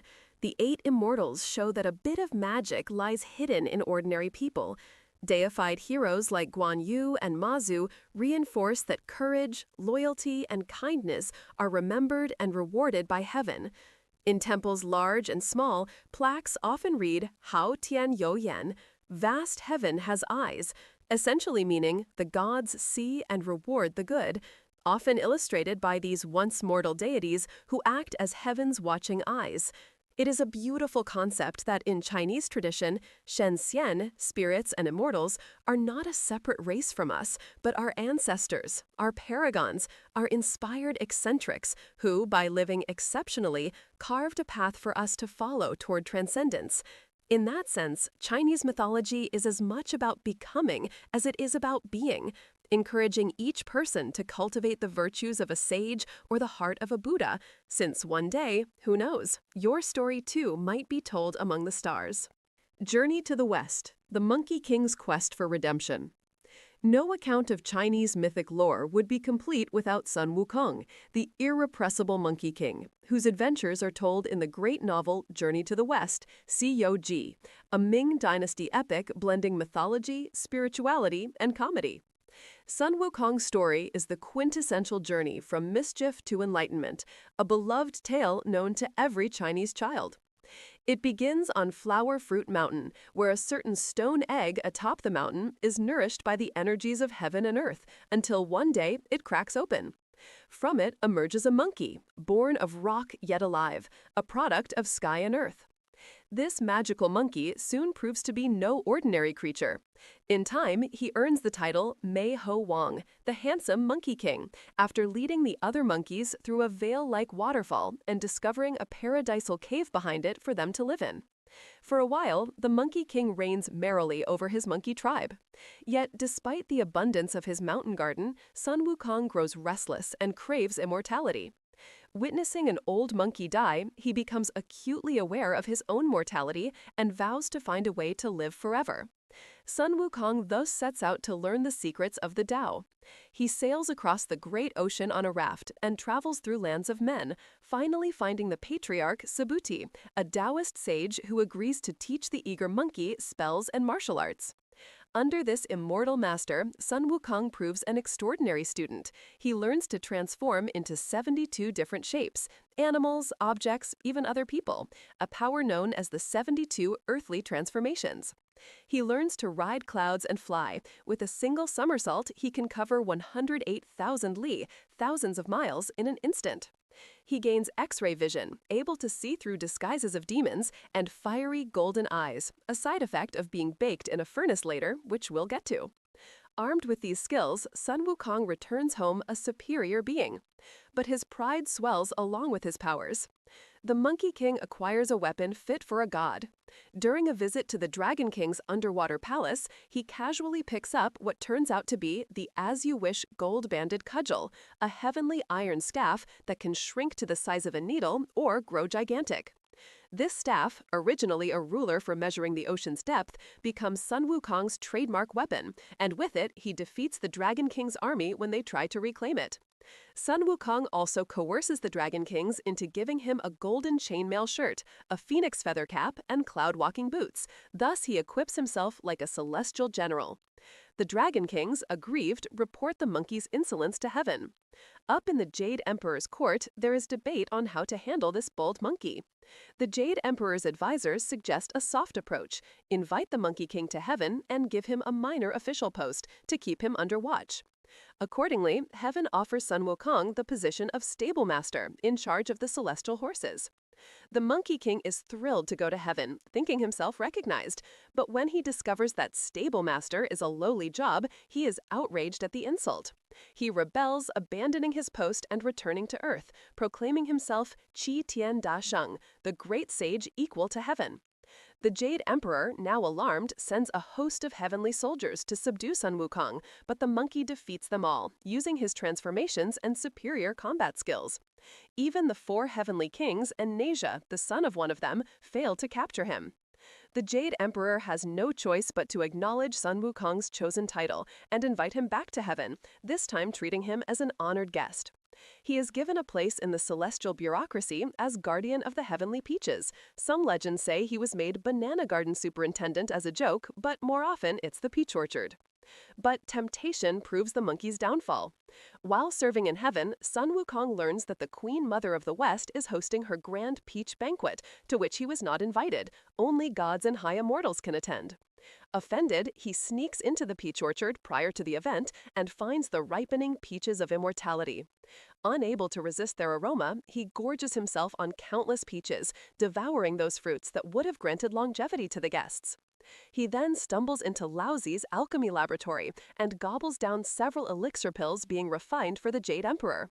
Finally, in a wine cellar, he drinks heavenly wine to wash it all down. By the time the banquet is to start, the monkey is drunk and raucous. When confronted by the hosts of heaven for ruining the feast, Sun Wukong lashes out. A full battle ensues in the halls of heaven. Sun Wukong, armed with his iron staff and nigh invulnerable after consuming so many magical things, fights tens of thousands of celestial warriors and wins. Even the great Erlong Shen, a divine warrior with a third eye, can only fight him to a standstill, and Lao Zi has to throw his diamond jade ring to knock out Sun Wukong. Captured at last, the Monkey King is sentenced to death, but having eaten Lao Zi's immortal pills, he is indestructible. So they try to execute him by roasting him in Lao Zi's 8-trigram furnace to burn away the elixir and make him mortal. But after 49 days, he bursts out alive and stronger than ever.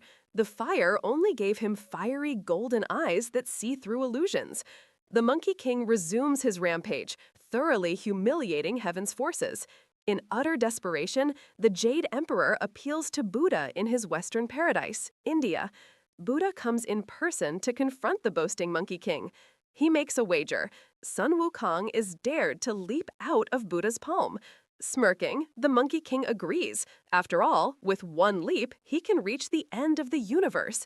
Sun Wukong somersaults into the void. He travels to the ends of the world until he sees 5 huge pink pillars rising before him. Thinking he's reached the cosmic extremity, Sun Wukong marks his achievement by scribbling a statement on one pillar. In some versions, he also relieves himself at its base, just to be cheeky. Satisfied, he leaps back, only for Buddha to show him the writing on Buddha's own middle finger. The pillars were Buddha's fingers. Sun Wukong never left Buddha's hand. Realizing he's been outwitted, Sun Wukong tries to fight, but Buddha flips his palm and pins the monkey under a mountain. Buddha seals the mountain of 5 elements on top of Sun Wukong with a sacred mantra to ensure he cannot escape. At last, havoc in heaven is quelled. The Monkey King's arrogant reign of mischief is over. For 500 years, Sun Wukong remains under that mountain, stealing in his own pride and misery. This begins the next act, a journey of redemption. In Buddha's grand plan, even this naughty monkey has a role to play. Enter Tong Zongzong, also known as Xuanzang or Tripitaka, a devout Buddhist monk in Tang Dynasty China, chosen to make a perilous journey to India and bring back sacred scriptures to enlighten the East. Guanyin, on Buddha's behalf, searches for disciples to guard this scripture seeker. She visits the trapped Monkey King and offers him a deal. If he agrees to obey and protect the munt on his journey, he will be freed and given a chance at spiritual redemption. Sun Wukong, long yearning for liberation, humbly accepts. Guanyin has Tripitaka remove the seal, and out hops the Monkey King, bound now to serve with a new magical headband tied around his brow. Guanyin taught Tripitaka a simple spell. Whenever Sun Wukong misbehaves or entertains evil thoughts, the monk can recite the Headache Sutra and cause the band to constrict, racking the monkey's mind with pain. Thus constrained, to his great annoyance, Sun Wukong becomes the first of Tripitaka's 3 disciples. He calls the monk master and sincerely, if sometimes grudgingly, guards him. As the journey to the west unfolds, they gain 2 more disciples, Ju Baji, Pigsy, and Sha Wu Jing, Sandy. Pigsy was once Marshal Tanpang, a heavenly officer who, after drunkenly flirting with the moon goddess, was banished to Earth and reborn as a half-man, half-pig monster with insatiable appetites. Guanyin recruits the bumbling but good-natured Pigsy to join Tripitaka after Sun Wukong defeats him in a skirmish. Sha Wu Jing was once General Curtain-Lifting in heaven, exiled for accidentally breaking a crystal goblet. He became a melancholic sand demon after devouring people in the flowing sands river. Upon repentance, he too joins the pilgrim band. Even Tripitaka's horse is supernatural. It's a transformed dragon prince who owed Guanyin a debt and became a white horse to carry the monk. Together, this motley crew of priest, monkey, pig, sand spirit, and dragon horse travels westward, facing a myriad of adventures and trials. They traverse perilous terrains, high mountains, and deep rivers, and 81 ordeals, as predetermined by fate, before reaching Buddha's Malm. Along the way, demons and evil spirits constantly attempt to capture Tripitaka. Many of these monsters crave the monk's flesh, which is said to grant immortality if eaten, Tripitaka being a man of holy virtue. Sun Wukong serves as the pilgrims' chief protector, using his prodigious abilities to defeat or outwit these threats. Each demon confrontation is both an action set piece and a moral lesson. For instance, when facing the White Bone Demon, who thrice disguises herself to trick Tripitaka as a village girl, then her mother, then her father, Sun Wukong sees through the illusions with his fiery eyes and kills the demon. But Tripitaka, not seeing the truth and appalled at perceived murder, scolds and even banishes Sun Wukong for a time. Only after Tripitaka falls into peril does he realize Sun Wukong was right. Through such episodes, Tripitaka learns discernment, and Sun Wukong learns patience and forgiveness. He could have left forever, but ultimately he returns to save his master.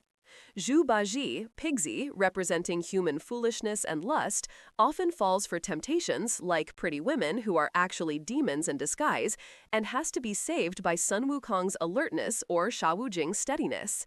Yet Pigsy also shows kindness and resilience at times, and by journey's end he's bettered by the hardships. Sha Wujing, symbolizing steadfastness and silent suffering, rarely shines but never falters. His loyalty keeps the group together when times get tough. The interplay of their personalities provides much of the story's humor and warmth, like a divine family trekking together. As the journey progresses, Sun Wukong transforms from a rebellious loner into a true Buddhist disciple. Initially, he solves every problem through violence or magic, but gradually he learns compassion and restraint from Tripitaka's teachings.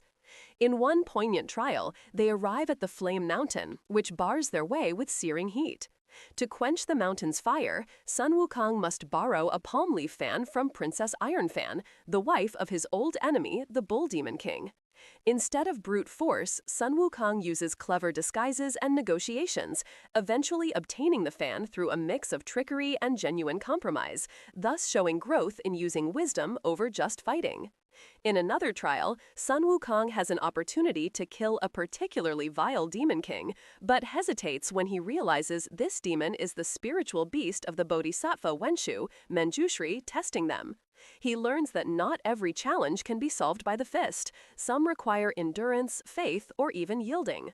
The pilgrim band also receives aid from various benevolent deities along the way, a reminder that Sun Wukong must operate within a larger moral and spiritual framework, not just by his own will. The once arrogant Monkey King, who proudly declared himself equal to heaven, now bows sincerely to bodhisattvas and arhats who come to guide them, having realized the importance of humility. After 14 years and myriad adventures, the pilgrims finally reach Thunderclap Mountain in India, where the Buddha resides. They are greeted with a hero's welcome.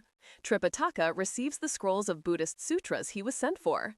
In one last trick, the mischievous Buddha gives them scrolls with nothing written on them, a test of their understanding.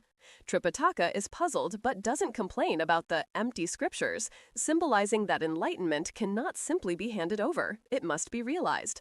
Satisfied, Buddha exchanges them for true scriptures. The triumphant pilgrims return to Tang China with the invaluable scriptures, spreading enlightenment. At this story's end, each character is rewarded for their journey of faith and hardship.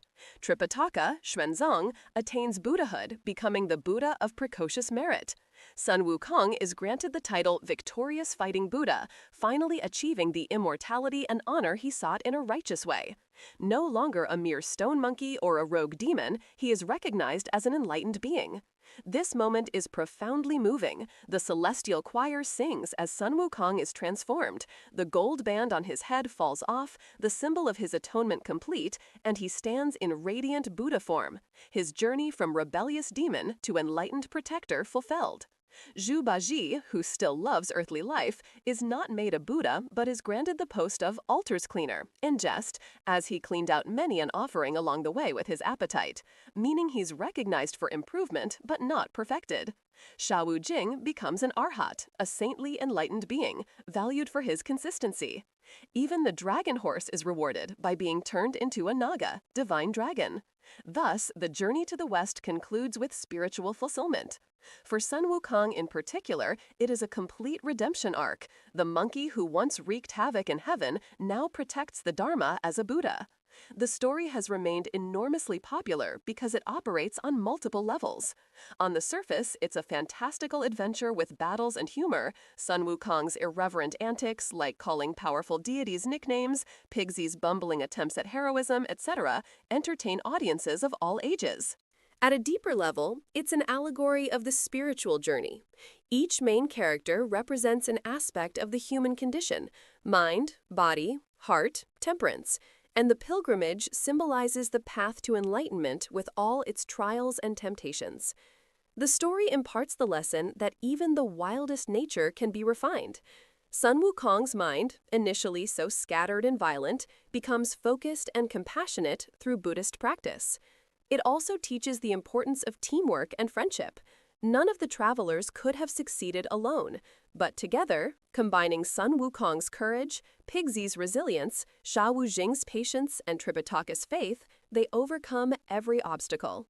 Today, Sun Wukong remains arguably the most iconic character in Chinese folklore. He's seen as the ultimate trickster hero, clever, bold, and subversive, yet ultimately good-hearted and morally correct. Children love him for his rebellious streak. He can flit across the sky on a cloud and magically grow hair clones of himself to beat up bullies, while adults appreciate the deeper meaning of his transformation. The Monkey King has inspired countless adaptations: operas, TV series, comics, video games, and films, even influencing characters like Dragon Ball's Goku in Japanese manga, who is essentially a sci-fi reimagining of Sun Wukong.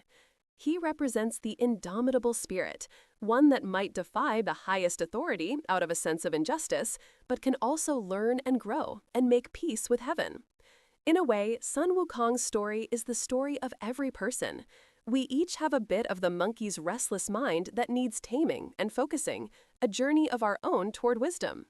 And just as Guanyin and Buddha never gave up on Sun Wukong despite his many mistakes, the tale assures that no being is beyond enlightenment. In the end, the Monkey King finds his rightful place in the cosmos, and it's not on the throne of heaven by force, but beside Buddha in harmony. Conclusion: the living tapestry of Chinese myth. From the primordial stirrings of Pangu to the enlightened triumph of the Monkey King, we have journeyed through the vast landscape of Chinese mythology, a realm where heaven and earth, gods and mortals, history and legend are deeply intertwined. These stories are far more than distant, fanciful tales. They have been a living force in Chinese culture for thousands of years, continually retold and reinterpreted in each generation. By the gentle light of oil lamps in ancient times, storytellers passed down these myths as a way to explain the mysteries of the world: why the sky stands high and rivers flow, thanks to a giant and a goddess; why humans strive for virtue, inspired by sage emperors and culture heroes; and why even a mischievous monkey must learn humility. The myths provided a sense of cosmic order and moral guidance, reinforcing the idea that heaven rewards righteousness and punishes arrogance, that courage and compassion are the highest virtues, and that balance between opposing forces, yin and yang, earth and heaven, ruler and subject, is the key to harmony. Chinese mythology has never been static. It evolved through the ages, absorbing influences from Confucian ethics, Taoist philosophy, and Buddhist spirituality, and it reflects the changing values and hopes of the Chinese people. Yet the core themes remained consistent: an emphasis on filial piety, loyalty, moral integrity, and harmony with the natural and spiritual worlds.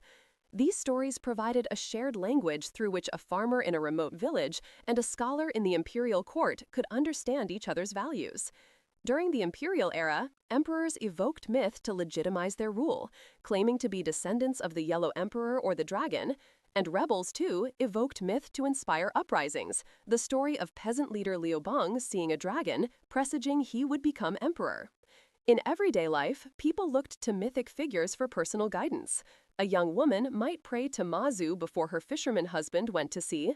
A student might draw inspiration from Lu Dongbin or Confucius when studying late at night. A warrior could carry an image of Guan Yu for courage. Even in the modern era, with all its scientific advances, Chinese myths remain embedded in culture. The Chinese lunar calendar still names its years after the 12 zodiac animals, connecting each year to ancient lore of the Jade Emperor's race. Festivals like Chinese New Year, Mid-Autumn, Dragon Boat Festival, commemorating the poet Kuo Yin but associated with dragon mythology, are celebrated with customs rooted in myth. In language, references to mythology are common. An accomplished person might be said to pick the stars like Kufa chasing the sun, from a myth of a giant who raced the sun across the sky. Or a person aiming too high is warned, don't mend the sky like Nua without divine resources. The myths provided a sense of cosmic order and moral guidance, reinforcing the idea that heaven rewards righteousness and punishes arrogance, that courage and compassion are the highest virtues, and that balance between opposing forces, yin and yang, earth and heaven, ruler and subject, is the key to harmony. Chinese mythology has never been static. It evolved through the ages, absorbing influences from Confucian ethics, Taoist philosophy, and Buddhist spirituality, and it reflects the changing values and hopes of the Chinese people.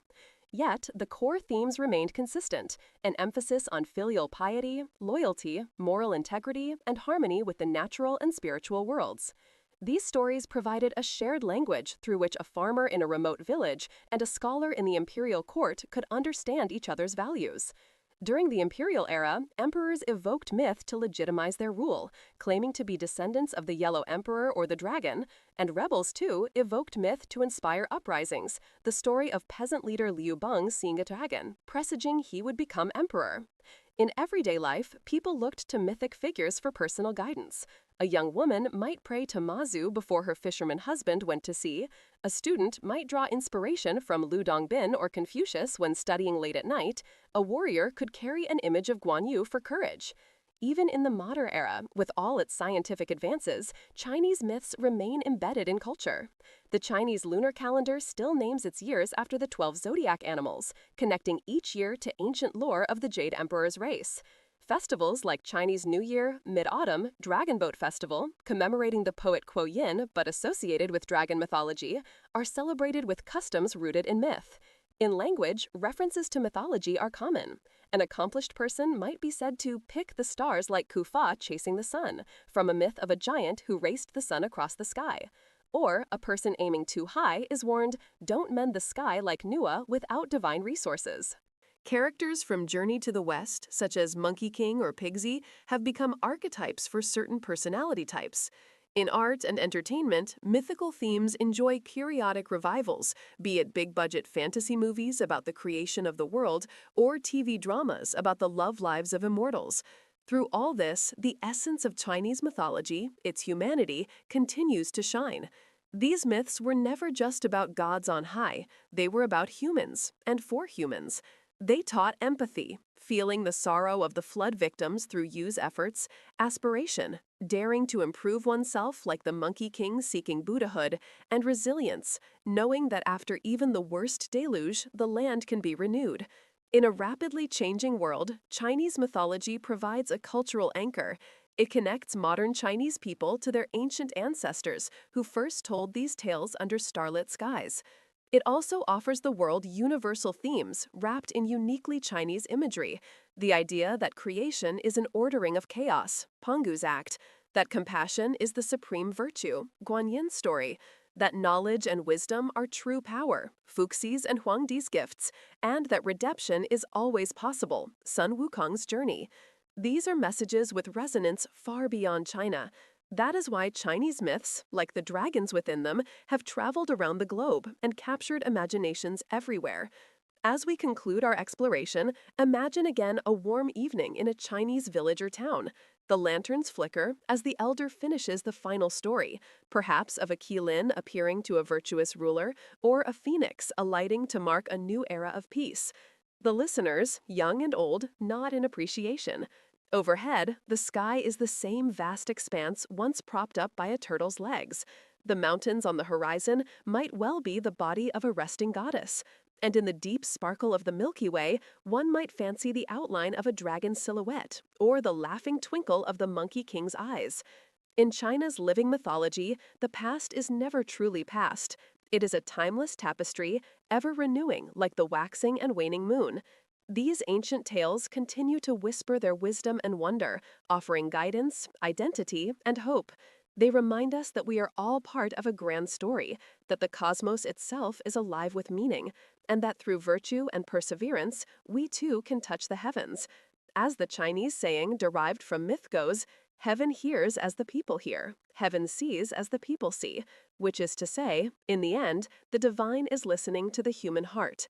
And so the stories live on, as enduring as the stars, carried in the heart of a culture from time immemorial into the endless future. Egyptian mythology, an expanded journey from creation to eternal rest. Egyptian mythology unfolds like a timeless lullaby under the desert stars. For over 3 millennia along the Nile, tales of gods and creation, of death and rebirth, were whispered in temple halls and inscribed on tomb walls. These myths have given us some of the most vivid and enduring images from the ancient world. Indeed, few people today have not heard of the cosmic scales weighing a human heart against a feather, or of a soul-devouring monster awaiting the unworthy dead. Such scenes, originating in Egyptian funerary texts, remain deeply ingrained in our collective memory.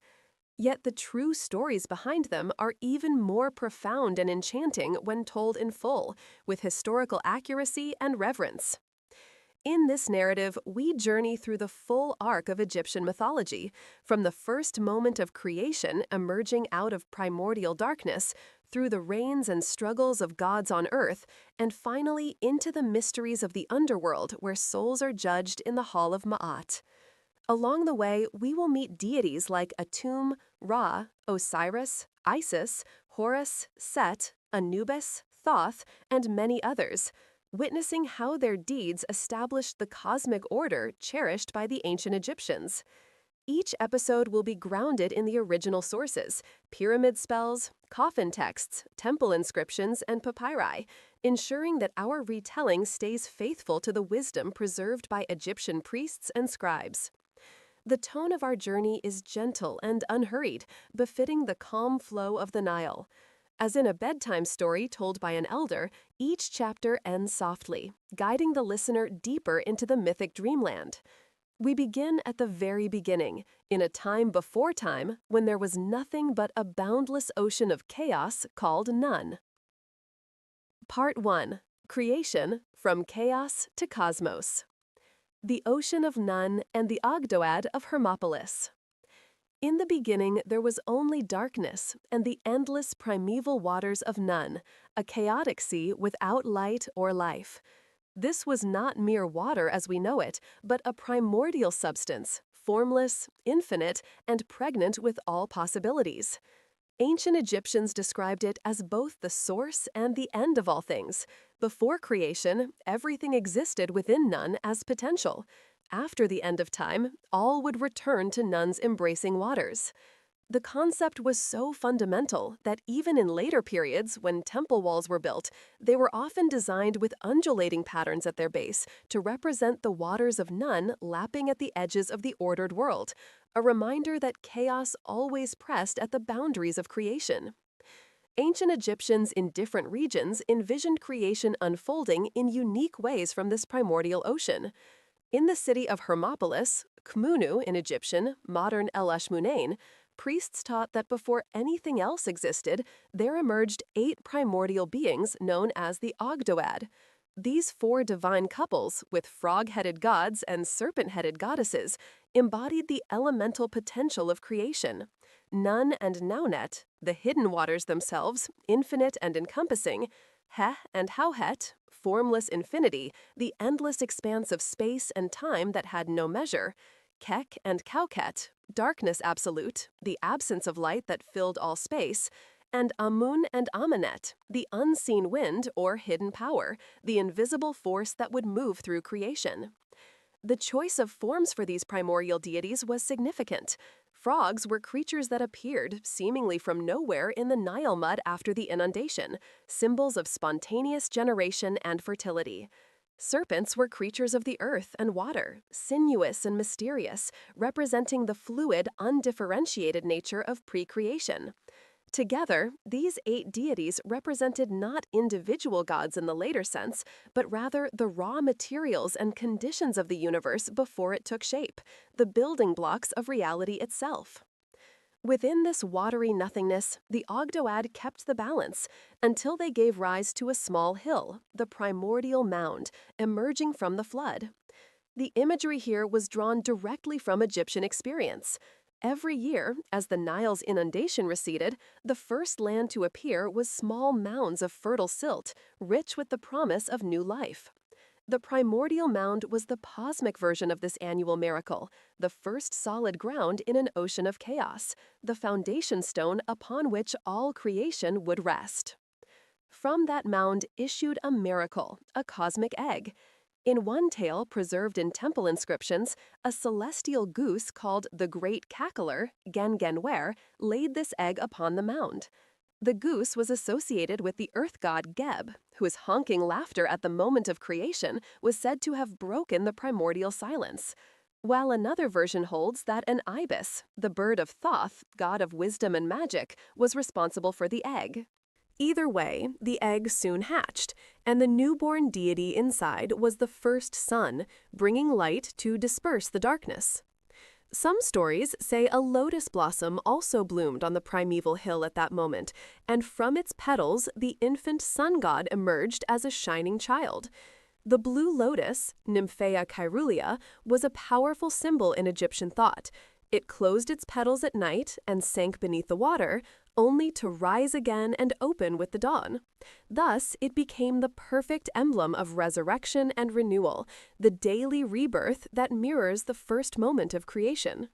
Imagine the scene. From the dark waters of Nun, a mound of earth appears. Upon it, a single lotus bud rises. As the first dawn approaches, the petals slowly unfold, and from within emerges a radiant child god, bringing light to a world that had never known it. In certain traditions, a scarab beetle, Khepri, came forth from the lotus, transforming into a child who promptly let out a cry, and from the tears of this child god were born the first human beings. This beautiful detail reveals the Egyptian view of humanity's origin. We are born from the emotions of the divine, from the tears of joy, or perhaps loneliness, shed by the Creator at the moment of his emergence. The Egyptian word for tears, remit, was similar to the word for people, remit, and this linguistic connection reinforced the myth. Humanity was not an afterthought, but an integral part of the creation, emerging from the very first moments of the world's birth. Thus, out of chaos came the first dawn, a moment of joyous creation when sunlight first kissed the waters, allowing all other forms of life to begin. The Ogdoad, having fulfilled their role in bringing forth the sun, retired to the underworld, according to later theology, where they continued to support the daily rebirth of the sun from below. In Hermopolis, the Ogdoad were venerated as the ancestors of all gods, the primeval powers whose interaction set everything in motion. Atum and the Ennead of Heliopolis.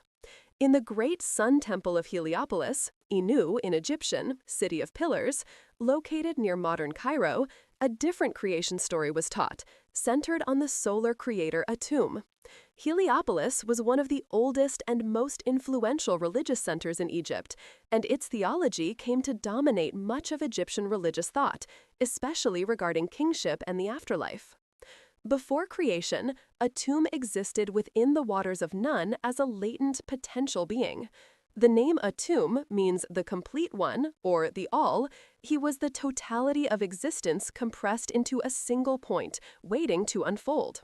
He was also called he who came into being by himself, for unlike later gods who had parents and family, Atum was self-created, self-generating, the first cause that needed no prior cause. When the time came, and the texts do not explain what triggered this moment, for it was the beginning of time itself, Atum willed himself into existence, rising out of Nun atop a sacred mound called the Benben. This Benben was often envisioned as a shining pyramidion or obelisk-like pillar, marking the first land, a stone that caught the first rays of the primordial sun. In the innermost sanctuary of the temple stood a sacred Benben stone, said to be the actual primeval mount or a representation of it. Later, the pyramid form itself, especially the pointed capstone or pyramidion placed atop a pyramid, was understood as an architectural representation of the Benben, a way of making each pyramid a symbol of creation and a stairway to the sun. Alone in the void, a tomb was both male and female, a self-created one containing all potentials within himself. This androgynous nature was necessary, for he had no partner with whom to reproduce, yet reproduction was essential to continue creation. Desiring companionship and further creation, a tomb used his own body to produce offspring. According to the sacred texts, particularly the pyramid texts, the oldest religious texts in the world, dating to the Old Kingdom, he engendered new life by an act of self-expression, often described as spitting out or otherwise emitting his own essence.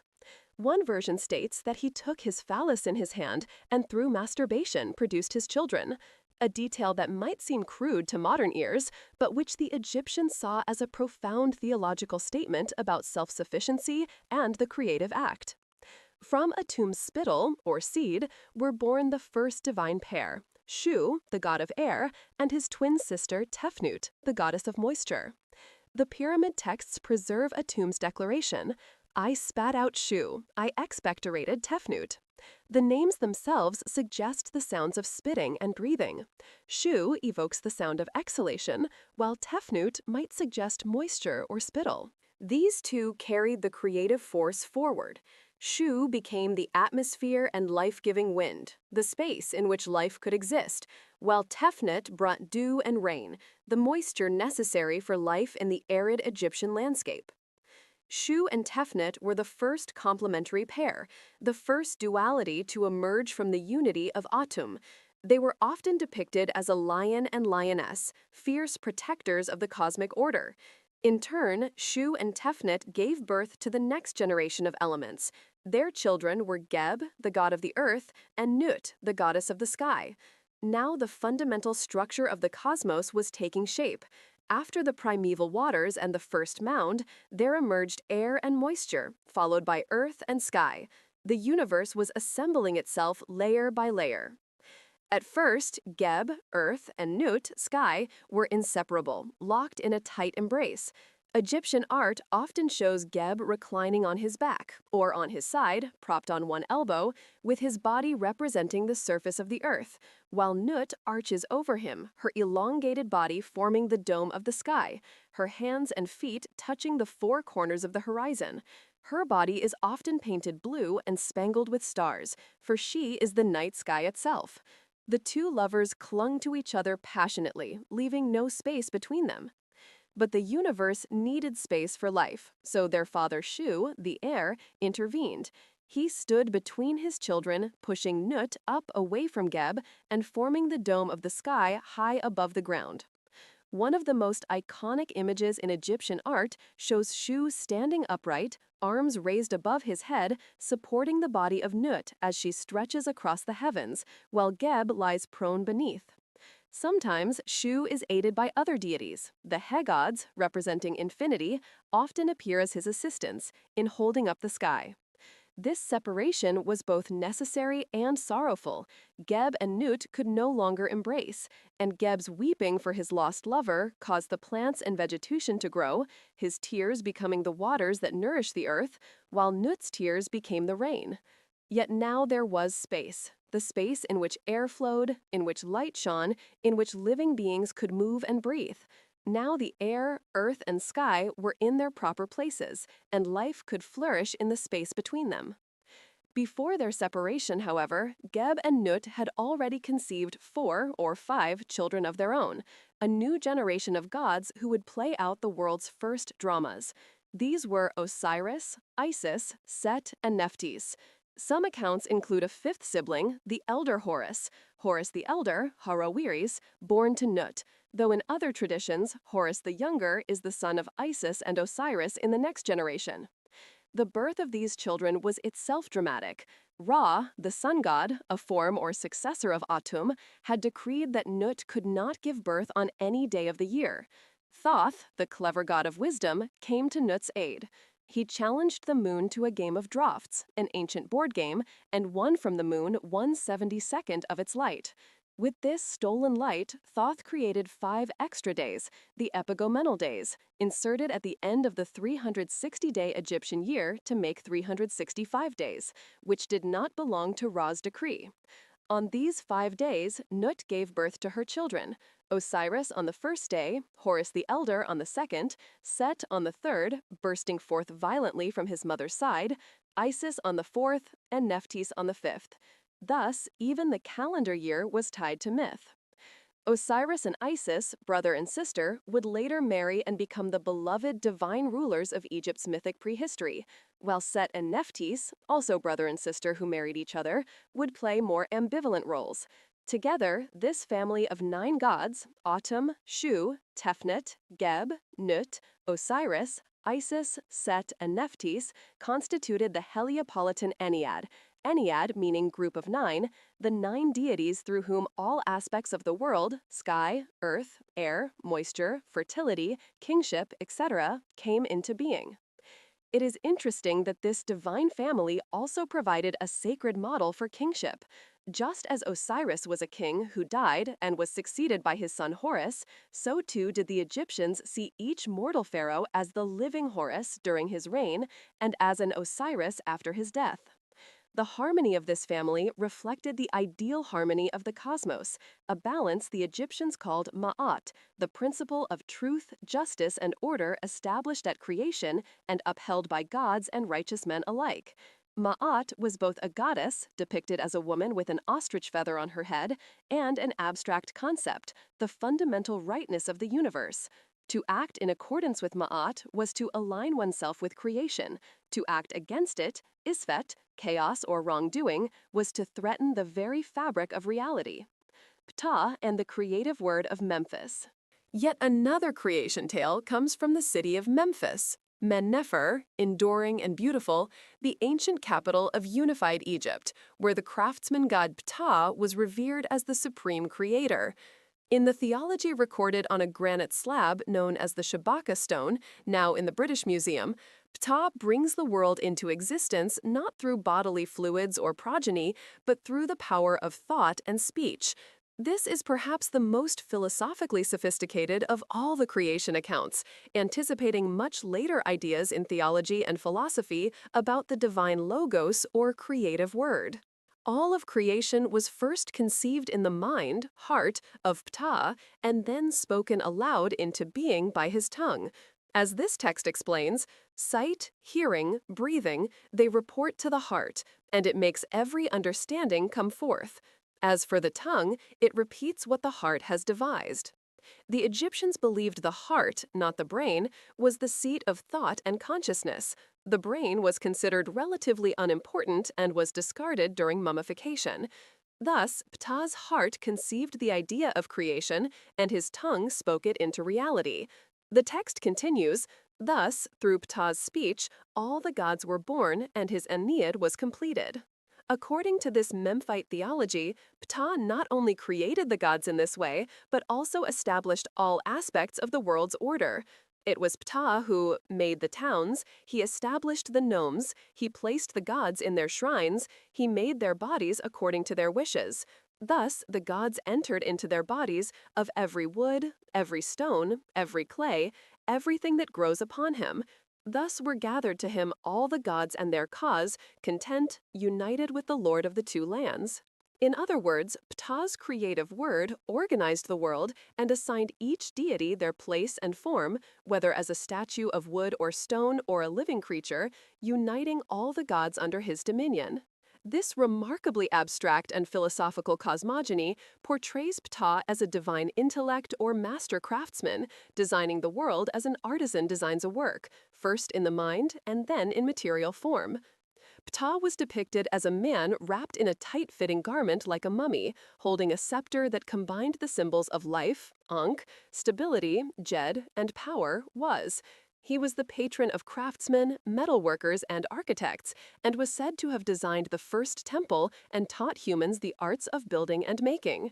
His high priest bore the title Greatest of the Controllers of Craftsmen, indicating the god's role as the divine architect. The Memphite story complements the others, where Atum and the Ogdoad emphasize spontaneous generation and biological creativity.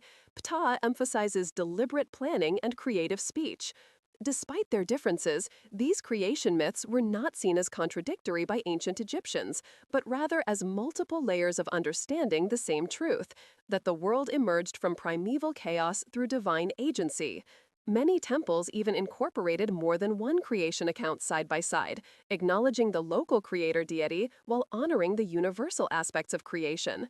Egyptian theology was remarkably flexible and inclusive, capable of holding multiple truths simultaneously without seeing them as contradictions. Other creator deities and regional variations. In addition to Atum, Ptah, and the Ogdoad, other gods were also credited as creators in various locales and periods, each adding their own flavor to the grand tapestry of creation mythology.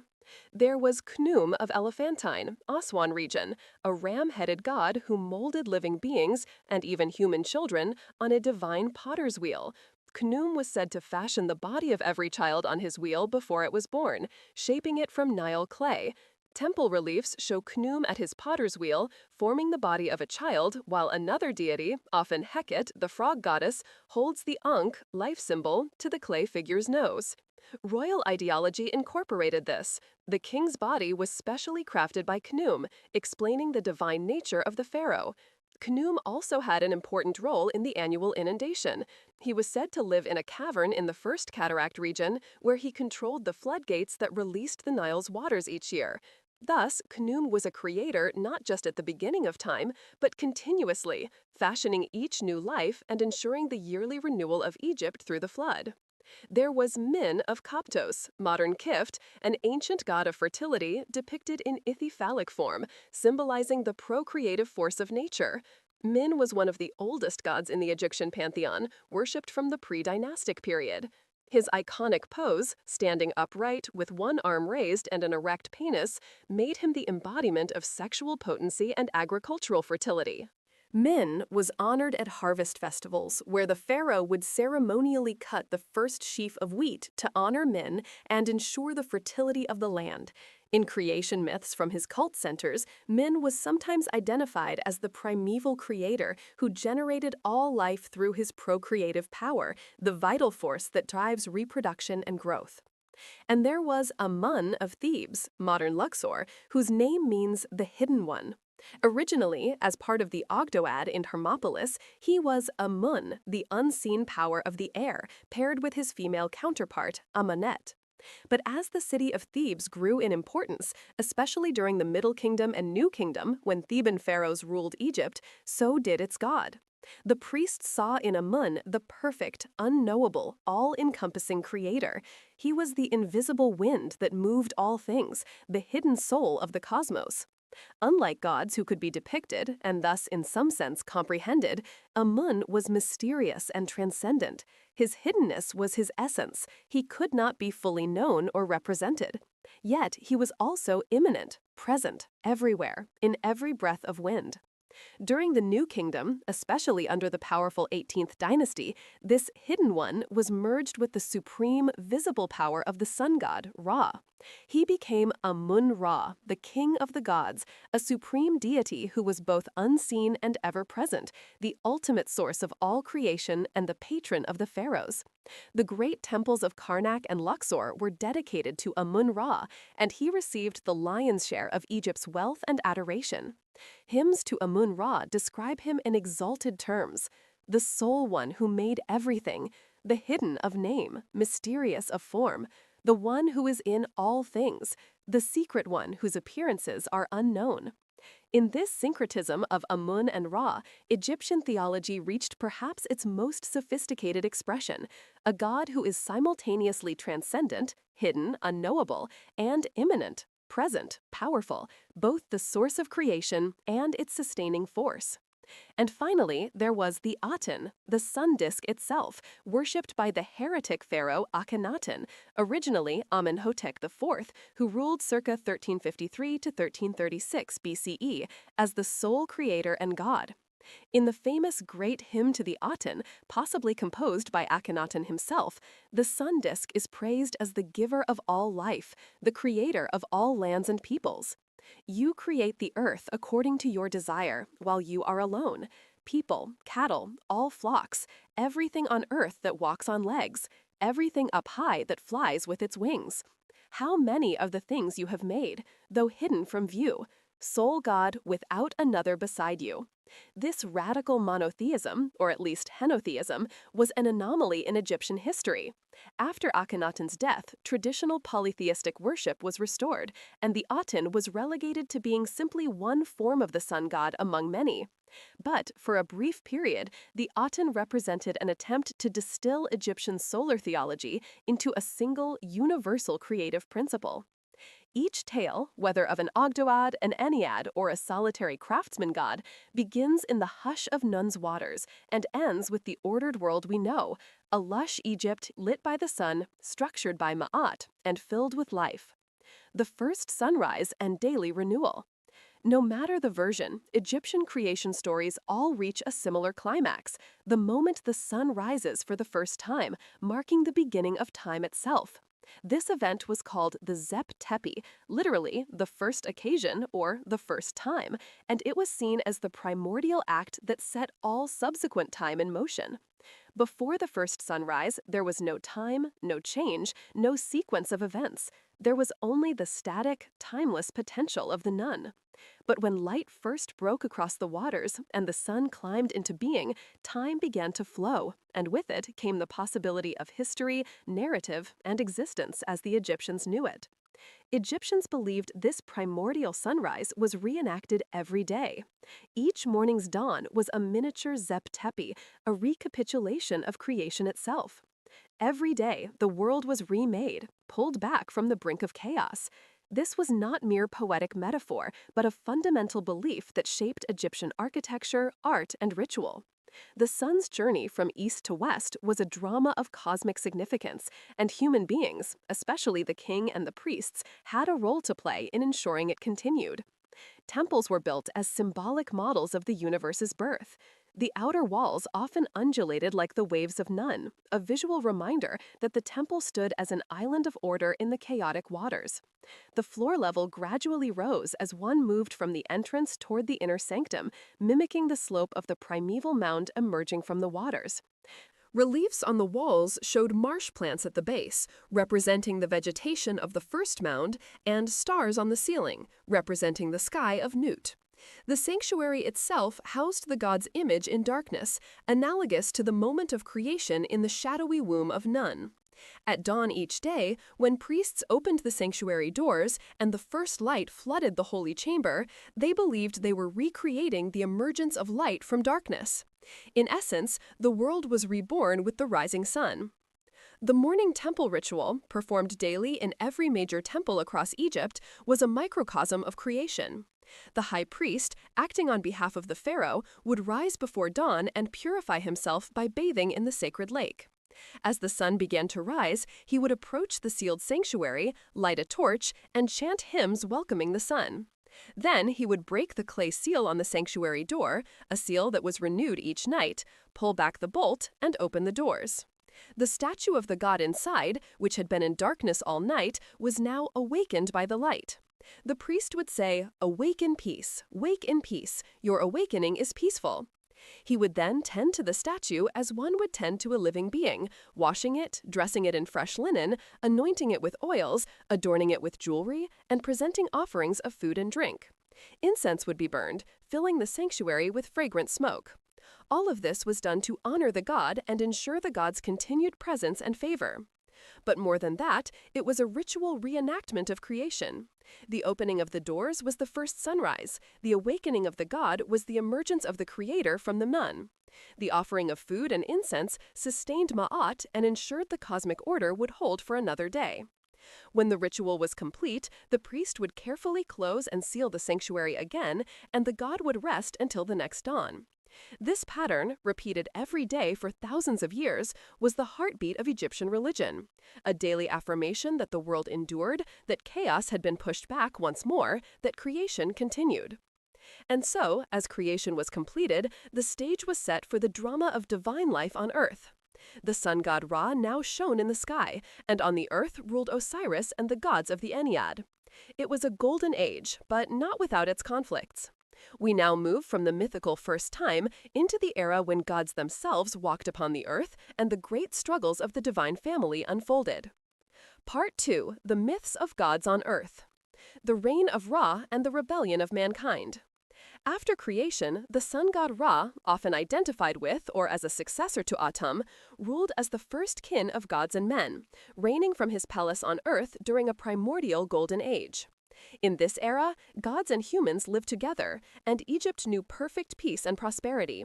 Ra, in his prime, was wise, powerful, and just, embodying Ma'at in his every decree. Yet even gods are subject to the passage of time. As the eons passed, Ra grew old.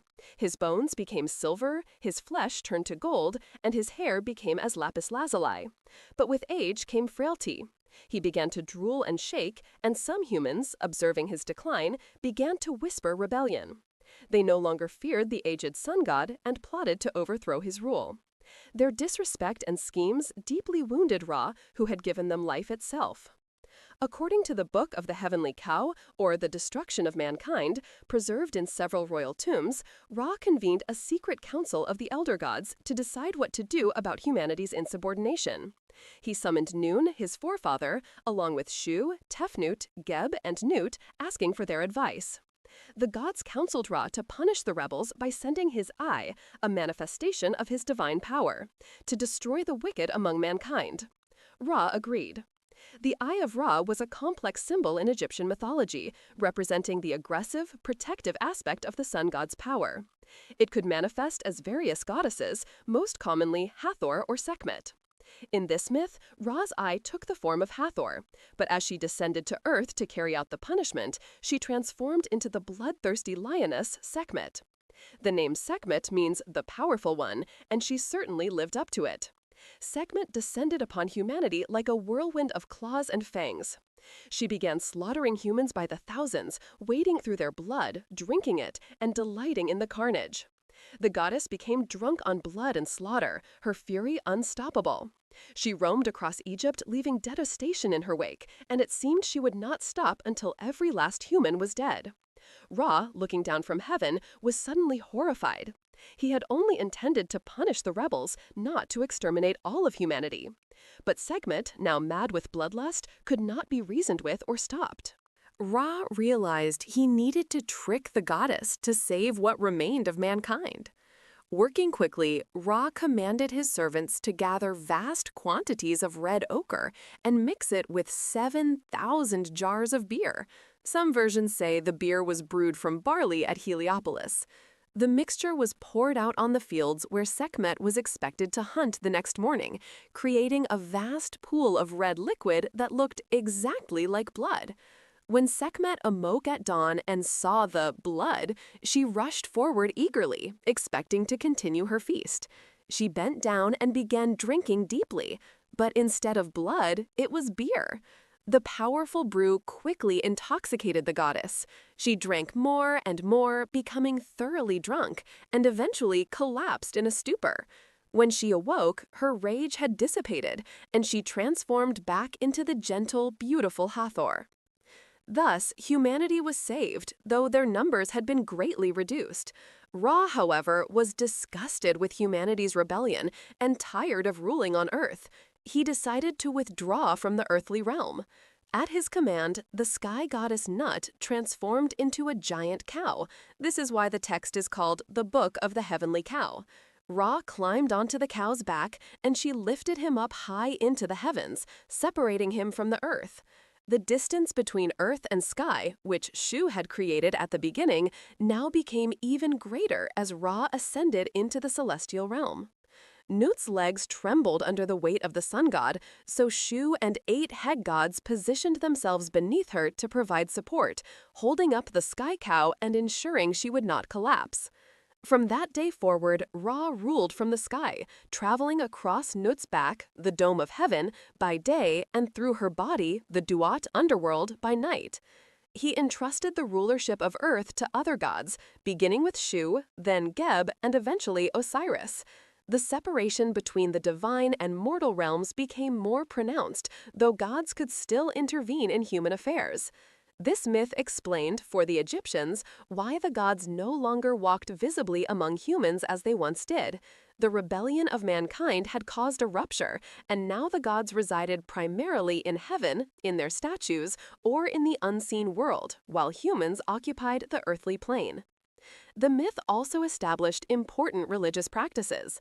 The near destruction of humanity by Sekhmet became the basis for festivals and rituals to appease the goddess.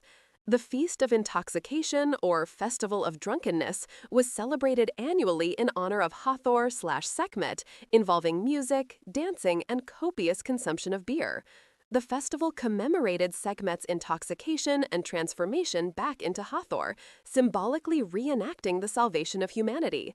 Red beer was ritually poured out, and participants drank until drunk, in a sacred reenactment that was both celebration and propitiation. The beer was sometimes described as the beer of the end of butchery, or the beer that brings Sekhmet to rest. The story of Ra and the secret name. Another myth concerning Ra's old age involved the clever goddess Isis. In this story, Isis desired to possess the power of Ra himself, and she knew that such power resided in Ra's secret name. Names held immense power in Egyptian magic. To know the true name of a being was to have control over them. Every deity had many names and epithets, but also a hidden, secret name that contained their essential being. Ra, in his old age, had grown careless.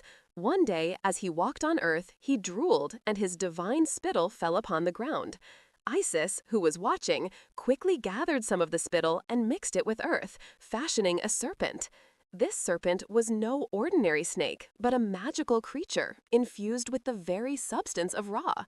Isis placed the serpent on a path that Ra would travel.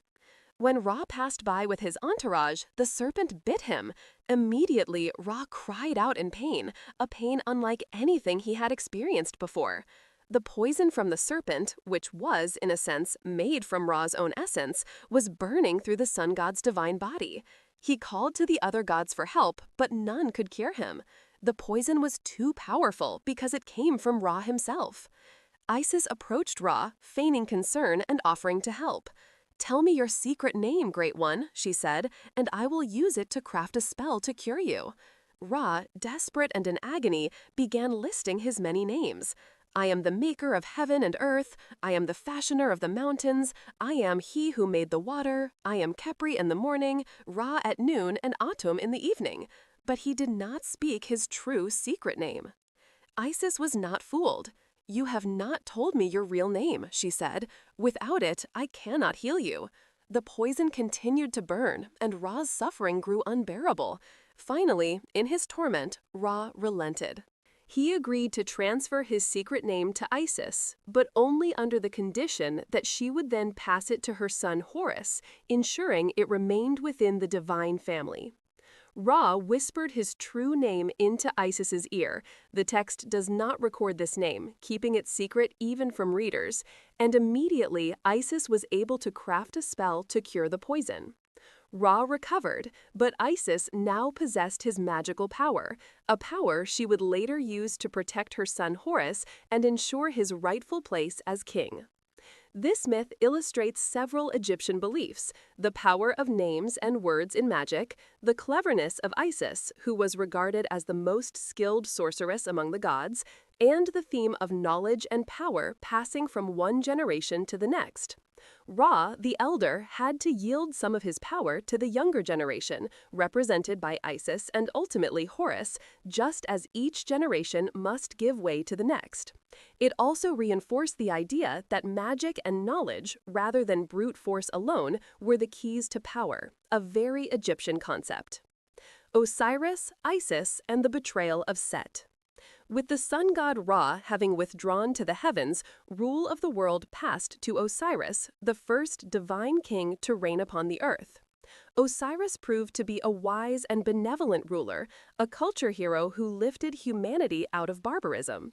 It was said that Osiris taught the people of Egypt how to farm and grow grain, introduced them to the fruits of cultivation, including vines and the making of wine, gave them laws to live by, and instructed them in the proper worship of the gods. Before Osiris, according to myth, humans were primitive, living as cannibals without order or civilization. By these gifts, the once desolate land flourished. Osiris was depicted as a regal king with green or black skin, symbolizing fertility and rebirth, often wearing the white crown of Upper Egypt, or the Atef crown, a version of the white crown with ostrich feathers on either side, and holding the crook and flail, symbols of kingship. His consort was his devoted sister wife, the goddess Isis, whose wisdom and skill in magic perfectly complemented Osiris's leadership. Together, they formed an ideal pair. Osiris was the good king who established order and taught civilization, while Isis was the wise queen whose magic protected and healed. Under their gentle reign, Egypt knew prosperity and peace. So beloved was Osiris that he later came to be called Wen-Nefer, the perfect or eternally good being, reflecting how deeply the Egyptians cherished his memory. Osiris's gives-gift agriculture was particularly significant. Grain, especially barley and emmer wheat, was the foundation of Egyptian civilization, the source of bread and beer that sustained the population. By teaching humans to plant, cultivate, and harvest grain, Osiris enabled settled life, cities, and culture. He became strongly associated with the agricultural cycle, the planting of seed, the growth of crops, the harvest, and the annual flooding of the Nile that made agriculture possible. In later theology, Osiris was seen as embodying the grain itself, dying when cut down at harvest, buried in the earth like a seed, and reborn when the new crops sprouted. However, not all in Osiris's family were content. Osiris's younger brother, Set, also spelled Seth, lord of storms and the desert, grew jealous of Osiris's power and popularity. Set was a complex figure in Egyptian mythology, neither wholly evil nor wholly good. He was associated with chaos, storms, violence, and the barren desert, but he also had positive aspects. He was strong, virile, and courageous. In some periods, Set was even honored as a protector deity, particularly in the eastern Delta region and during the Ramesside period, when some pharaohs took Set as their patron. But in the cycle of Osiris myths, Set plays the role of the jealous usurper, the force of disorder threatening the harmony established by Osiris. In his heart, Set schemed to usurp the kingship of Egypt for himself. His jealousy was perhaps understandable. Osiris, though younger, or at least less powerful by nature, had been given the rich, fertile land of Egypt to rule, while Set was lord only of the harsh, barren deserts beyond the Nile Valley. Set's domain was the Red Land, the desert, where nothing grew, the place of exile and danger, while Osiris ruled the Black Land, the fertile soil nourished by the Nile. Moreover, Osiris was beloved by gods and humans, while Set was feared and sometimes resented. These factors fed Set's resentment until it hardened into murderous intent. One day, Set put his treacherous plan into action. He secretly gathered a band of conspirators, 72 in number according to some accounts, perhaps representing the full scope of the conspiracy, and prepared a special trap for his brother. Set had commissioned a beautifully ornamented wooden chest, made to very precise interior dimensions. In fact, Set had surreptitiously obtained Osiris's exact height and build so that only one person in the world would fit perfectly inside this box. The chest was a masterpiece of craftsmanship, inlaid with precious materials, painted with gold, decorated with beautiful designs. It was a treasure fit for a king. Then Set organized a grand banquet to which Osiris and many others were invited. During the festivities, as wine flowed and entertainment delighted the guests, Set unveiled the splendid chest as if in jest, praising its craftsmanship. With feigned generosity, he announced that he would gift this fine chest to whomever could lie down in it and match it exactly in length. One after another, the guests tried to curl up inside the elaborately decorated casket, but all proved either too tall or too short, too broad or too thin.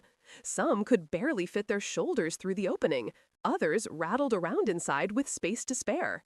Finally, Osiris himself, not suspecting any danger and amused by the novelty of the challenge, agreed to attempt it. He climbed into the chest and stretched out his full length, and indeed, he fit perfectly, as snugly as if the box had been made to measure, which, of course, it had. In that instant, Set's henchmen slammed the heavy lid closed. They hammered nails into it and sealed it tight with molten lead, trapping Osiris inside. Despite Osiris's struggle and cries, there was no escape from the sealed coffin. The conspirators swiftly carried the sealed coffin to the Nile and hurled it into the river, which carried it swiftly away on its current towards the sea. Thus did Set's dark plot succeed. Osiris was now as good as dead, entombed alive in a watery grave. The date of this betrayal was remembered as the 17th day of the month of Aether, around November, when the Nile's inundation had receded and the land began to wither, a fitting time for the death of a vegetation god. When the horrific news spread, a great cry of mourning among the gods and the people. It is said that even nature lamented. The sun dimmed, the Nile's waters turned red as with blood, and crops wilted on their stalks. This was the first murder, a cosmic crime that disrupted the harmony of the Golden Age. The quest of Isis. Isis was overcome with grief at the loss of her beloved husband, but she did not succumb to despair. Isis was above all a goddess of tenacity, healing, and magical skill. She resolved to find Osiris and restore him if possible. Cutting off a lock of her hair, a traditional sign of mourning in ancient Egypt, and donning a mourning dress of black linen, Isis embarked on a long journey, searching every marsh and riverbank for the chest that held Osiris. She wandered through Egypt, at her wits' end, as one text says, not resting, not eating, determined to recover what was lost. She questioned everyone she met, even little children playing by the riverside, whether they had seen a wooden coffin float by in the Nile waters. The innocence of children, the Egyptians believed, gave them a purity of vision that adults lacked. They might have noticed what others missed. But no one had seen the chest. Many days and nights passed with no trace of Osiris or the coffin. During her quest, Isis made a significant discovery. She learned that her sister, Nephthys, who was also Set's wife, had secretly borne Osiris a son. According to later legends, Nephthys had disguised herself as Isis to lie with Osiris and had become pregnant. This strange detail may have originated as an explanation for why Nephthys would side with Isis against her own husband Set in the trials to come. Fearing Set's wrath at her infidelity and at the existence of a son of Osiris, Nephthys abandoned the newborn in the marshes, hoping he would be found and protected by someone other than herself. Following a trail of clues, one story says she found a garland of flowers that Osiris had left with Nephthys, and guided by a pack of dogs who led her with their keen sense of smell, Isis found this child, a little boy with the face of a jackal. She named him Anubis and adopted him as her own, raising him with motherly love despite his unusual origin. Anubis would grow up to become the deity of embalming and funerary rites, a faithful guardian and servant of Isis and Osiris. His canine nature, jackal or wild dog, made him perfectly suited to his eventual role. Jackals were often seen in cemeteries at the desert's edge, and thus became associated with death and the protection of the dead. With the child Anubis now accompanying her, Isis continued her tireless search. At last, Isis learned through divine rumor and her own intuition that Osiris's coffin had drifted out of the Nile and across the Mediterranean Sea, coming ashore near the city of Byblos, modern Jabil in Lebanon. The Greek writer Plutarch, in his treatise on Isis and Osiris, provides the fullest version of this part of the story, though Egyptian sources also allude to Isis's journey to foreign lands. The coffin had lodged in the branches of a tamarisk tree, or in some versions, a cedar or acacia tree that grew on the coast. In a short time, this tree miraculously shot up into a mighty pillar with the coffin encased inside its trunk. The tree grew with such speed and size that it became famous throughout the region. The local king, admiring the great size and beauty of the tree, had it cut down and fashioned into a pillar for the roof of his palace, not realizing what secret it contained, what divine presence lay hidden in its wood. Guided by signs from the gods and her own magical insight, Isis traveled to Byblos and eventually discovered Osiris's fate. She sat down beside a well near the palace, weeping. In some versions, she disguised herself as an old woman. When the queen's handmaidens came to draw water, Isis ingratiated herself with them, braiding their hair and infusing it with a divine fragrance that emanated from her body, the scent of the gods, sweet as incense and flowers. The handmaidens returned to the palace smelling wonderful, and the queen inquired where they had found such perfume. They told her of the mysterious woman by the well. The queen sent for Isis and, charmed by her apparent skill and wisdom, hired her as a nurse for the queen's infant son. Isis cared for the child lovingly, but each night she performed a secret ritual. She would place the baby in a magical fire that would burn away his mortal parts and grant him immortality. At the same time, Isis would transform into a swallow and fly around the pillar that contained Osiris, singing a mournful song. One night, the queen followed Isis and witnessed this scene. Seeing her son in the flames, she screamed in terror and snatched the child from the fire, interrupting the magical process. Isis immediately revealed her true identity, resuming her divine form in a blaze of light. She explained that she had been granting the child eternal life, but now that the ritual was interrupted, the gift was incomplete. In some versions, the child died of shock. In others, he lived but remained mortal. The astonished king and queen, now aware they had been hosting a goddess, granted Isis whatever she desired. Isis asked only for the pillar that contained the coffin. When it was given, she carefully sawed it open and drew out Osiris's coffin from within. Upon embracing it and seeing Osiris's lifeless form, Isis let out such a keening wail of sorrow that one of the king's young sons fell down dead of fright. Some say this child, known as Maneros, became a symbol of lamentation in Egyptian lore, and his name was used in mourning songs.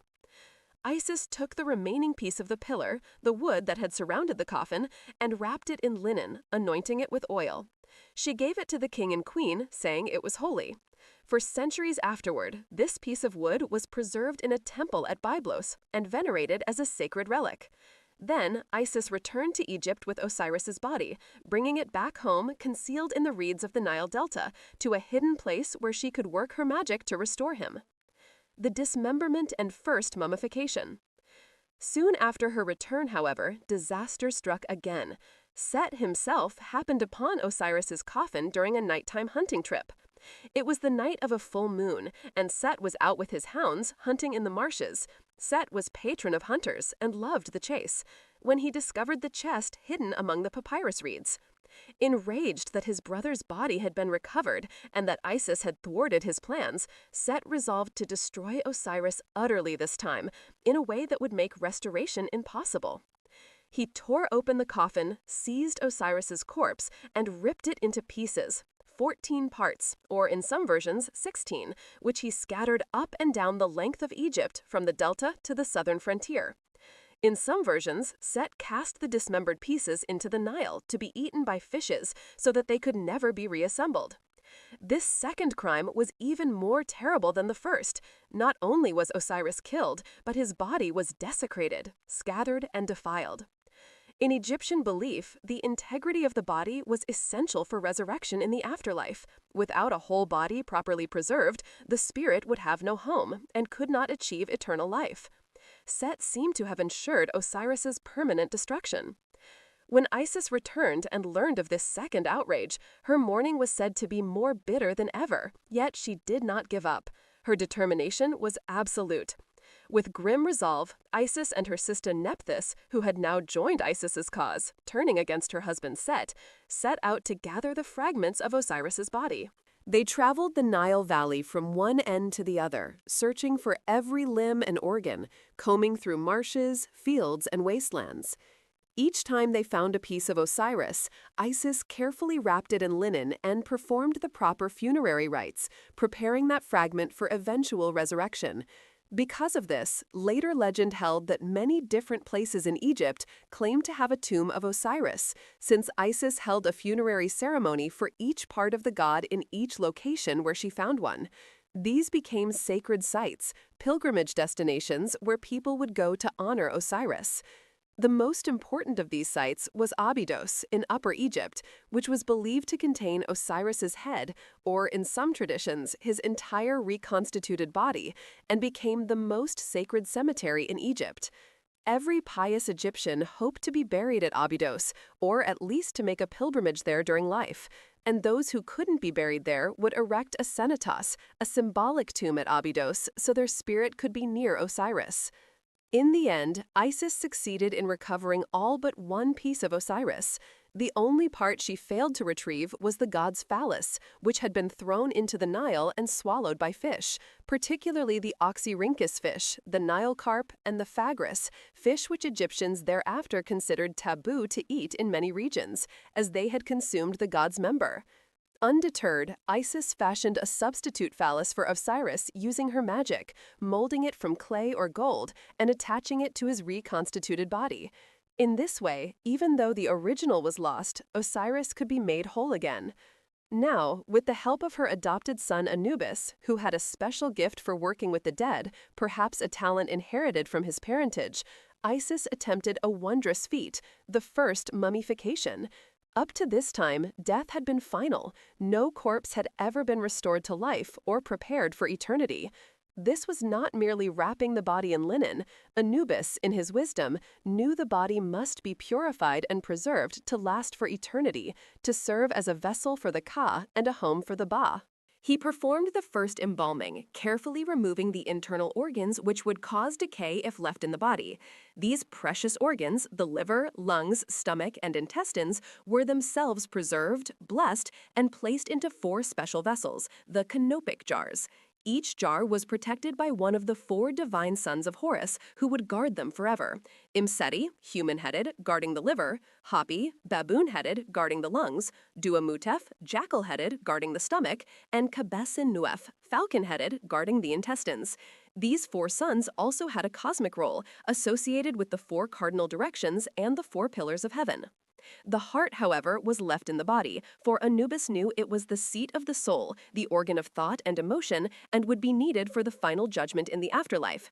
Only after this careful preservation, using natron salts, a naturally occurring mixture of sodium carbonate and sodium bicarbonate found in the Wadi Natron, to dry the flesh for 40 days, or 70 days in later practice, was Osiris's body anointed with sacred oils, myrrh, frankincense, cedar oil, and wrapped in the finest linen, his form made eternal, ready for Isis's magic. But Isis was the greatest magician among the gods, taught by Thoth himself and having stolen the secret name of Ra. Together with Anubis, they wrapped Osiris's body in fine linen bandages, layer upon layer, reciting protective spells with each layer. They purified it with incense and natron and uttered powerful spells over it, calling upon all the gods to witness and assist. Anubis, skilled with the embalmer's tools, worked to open Osiris's mouth and eyes using a ritual adze and other implements, so that his spirit might return to his body and he might breathe, eat, see, and speak again in the afterlife. This ceremony, called the opening of the mouth, would become one of the most important funerary rituals in Egyptian religion, performed on every mummy and even on statues of gods and kings. Through their loving care, Osiris became the first mummy, and by this divine embalming, he was given new life, not the life he had known before, but a different kind of existence. In a hushed night, under the light of the moon, Isis used her restorative enchantments and the beating of her wings, for she could transform into a kite, a small hawk, her sacred bird, to draw breath back into Osiris's form. She hovered over his body, fanning him with her wings to create the breath of life. Magical texts depict her reciting, "I am your sister Isis. You shall not rot, you shall not perish, you shall not be far from me. My mouth is thy nostrils, giving to thee my breath." She breathed life into him with her own breath, her magic compelling his Ka to return from wherever it had fled. Osiris lived again, not as a mortal among men, but as an immortal spirit in a resurrected body. His skin had turned green, or black in some depictions, the color of vegetation and rebirth, symbolizing that he was now a being of the other world, forever associated with the cycles of death and renewal. In that twilight state between life and death, Osiris and Isis were reunited. They shared a tender moment of intimacy, and through her magic and the artificial phallus she had created, Isis conceived a child with her beloved husband, becoming miraculously pregnant with Osiris's posthumous son. She took the form of a kite and hovered over Osiris's body, and through this sacred union, the seed of Horus was planted in her womb. Having fulfilled this final act of life and ensuring his lineage would continue, Osiris could no longer remain in the world of the living. His resurrection was but temporary, a prelude to a new existence. The land of the living was for those with mortal bodies. Osiris, now transformed, belonged elsewhere. Osiris gently told Isis that he must depart to a different realm where he had his own great destiny to fulfill. He could not return to rule Egypt as he once had, for he was no longer fully alive in the earthly sense. When Osiris passed from the earthly world, he descended into the unseen realm of the dead, the Duat. There, in the west, where the sun sets each evening, the west was always associated with death and the afterlife in Egyptian thought, as that was where the sun died each day. Osiris became the lord of the underworld, the king and judge of the deceased. He took his place on a throne in the hall of Ma'at to preside over the judgment of souls and offer the gift of rebirth to those found worthy. From that time onward, Osiris was revered as the god of death and resurrection, for he had himself died and been reborn, not as a living man, but as an eternal spirit king. The Egyptians believed that through Osiris, all could conquer death, for he opened the way that others might follow. His myth became the template for every Egyptian's hope. Just as Osiris died and was resurrected through the love of Isis and the skill of Anubis, so too could every deceased person hope to be resurrected in the afterlife, provided the proper rituals were performed and they lived a righteous life. Isis, for her part, went into hiding to bear and protect her infant son, the heir of Osiris. The stage was now set for the next great chapter in the divine drama, the coming of Horus and the battle to reclaim Egypt from Set's tyranny. Isis and Horus, the hidden child of Chemis.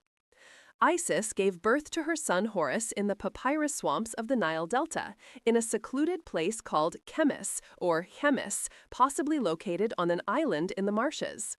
This child, Horus the Younger, or Horus saw Isis, Horus son of Isis, was the posthumous son of Osiris, the rightful heir to Osiris's kingship and the hope for restoration of Ma'at to Egypt.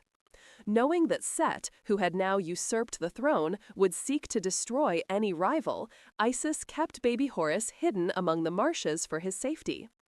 The divine mother and child lived in secret, sheltered by the thick reeds and protected by the marsh dwellers who were loyal to Isis.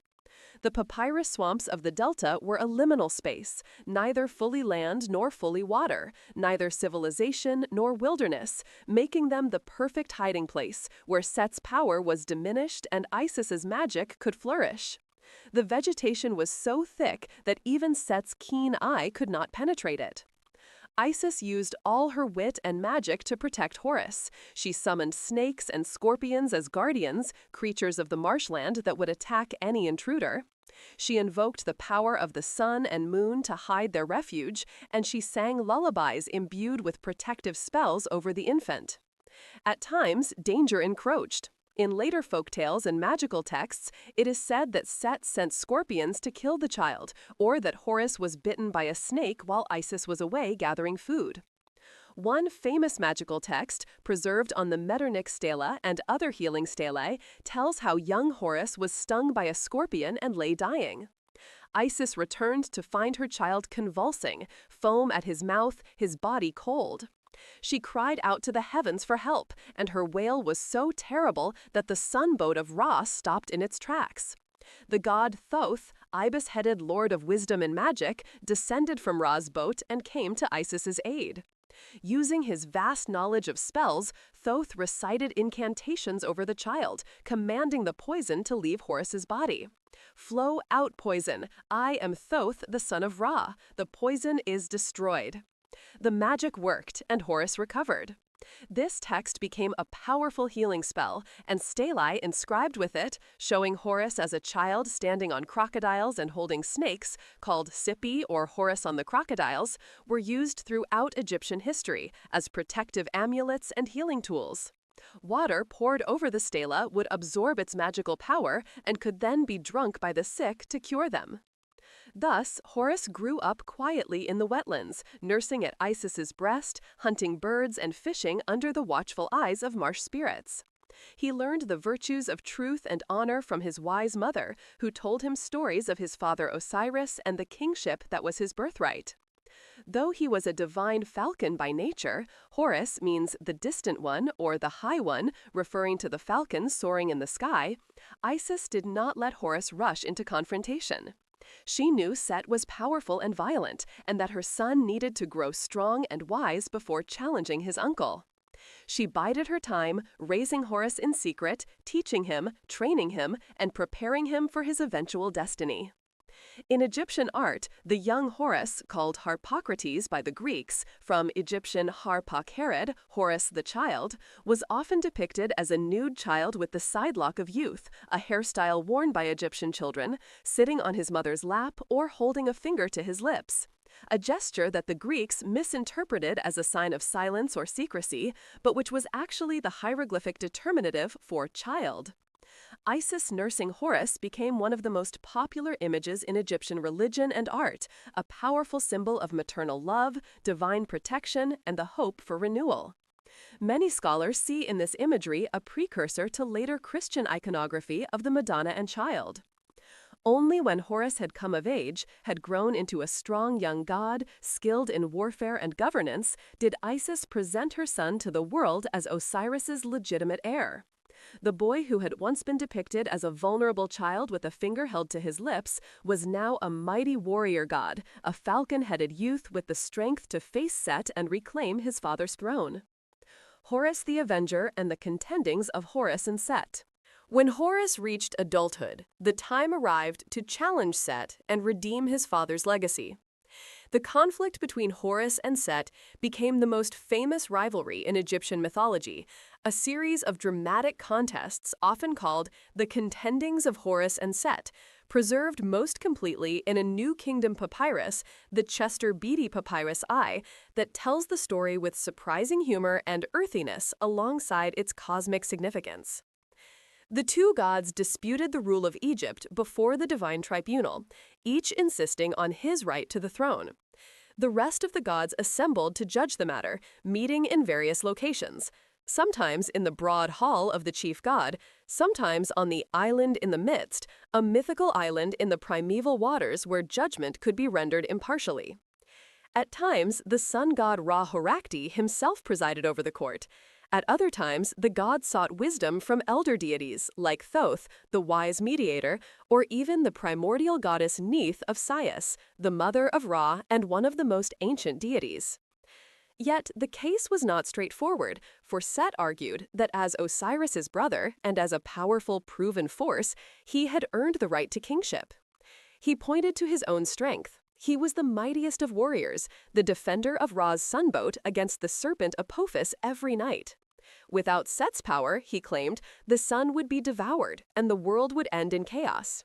Moreover, he argued, Osiris was dead and no longer eligible to rule, and his son Horus was young and untested. The throne should go to the strong, not merely to the heir. Horus, on the other hand, asserted that he was the son of Osiris and the direct lineal successor, and that Set's usurpation was a crime against Ma'at. The throne belonged to him by right of inheritance. To usurp that right was to violate the fundamental order of the universe. Furthermore, he was not weak. Though young, he was the son of two powerful deities, Osiris and Isis, and had inherited their divine strength. The gods deliberated and debated, but no quick consensus emerged. Ra-Horakhti, who was old and sometimes cranky, seemed to favor Set, perhaps because Set defended his boat each night, or perhaps because Ra was biased toward the older, established power. But most of the other gods, led by Thoth, favored Horus's claim based on the principle of rightful inheritance. Isis, of course, vigorously advocated for her son, and her eloquence and magic made her a formidable presence in the tribunal. The debates went on and on. According to the papyrus, the contendings lasted 80 years, with no resolution. Frustrated, the gods decided that Horus and Set should prove their worth through various contests and trials. These contests form some of the most colorful episodes in Egyptian mythology. The boat race. In one contest, Horus and Set agreed to a boat race down the Nile. However, there was a catch. The boats had to be made of stone. This was clearly a test of magical skill, not just seamanship. Horus cleverly constructed a boat of pine wood and covered it with gypsum plaster to make it look like stone. Set, taking the challenge literally, actually built a boat of stone, which promptly sank when launched into the Nile. Enraged at being tricked and at his humiliation, Set transformed into a hippopotamus and attacked Horus's boat from underwater, trying to sink it. The contest ended in chaos, with no clear winner. The hippopotamus battle. At another time, their conflict erupted into outright war, with violent battles that raged for days. The two could transform into different shapes as they fought, and they famously took the forms of hippopotami and dueled ferociously underwater for 3 days and 3 nights. Isis watched from the shore, worried for her son. She couldn't see what was happening beneath the murky water, so she crafted a magical harpoon and hurled it into the Nile, hoping to strike Set. However, the harpoon struck Horus instead. Realizing her error, Isis used magic to recall the harpoon. She threw it again, and this time it struck Set. But when Set cried out, "Is it right to attack your own brother, Isis?" her heart softened, for Set was indeed her brother, and family ties ran deep. And she pulled the harpoon out, releasing him. Horus, witnessing his mother's seeming betrayal, emerged from the water in a blind rage. In his fury at what he perceived as Isis helping Set, Horus cut off his mother's head with a knife. In the text, it says he cut off her head with his knife like a fierce leopard. This shocking act, a son attacking his mother, was seen as a grievous violation of Ma'at.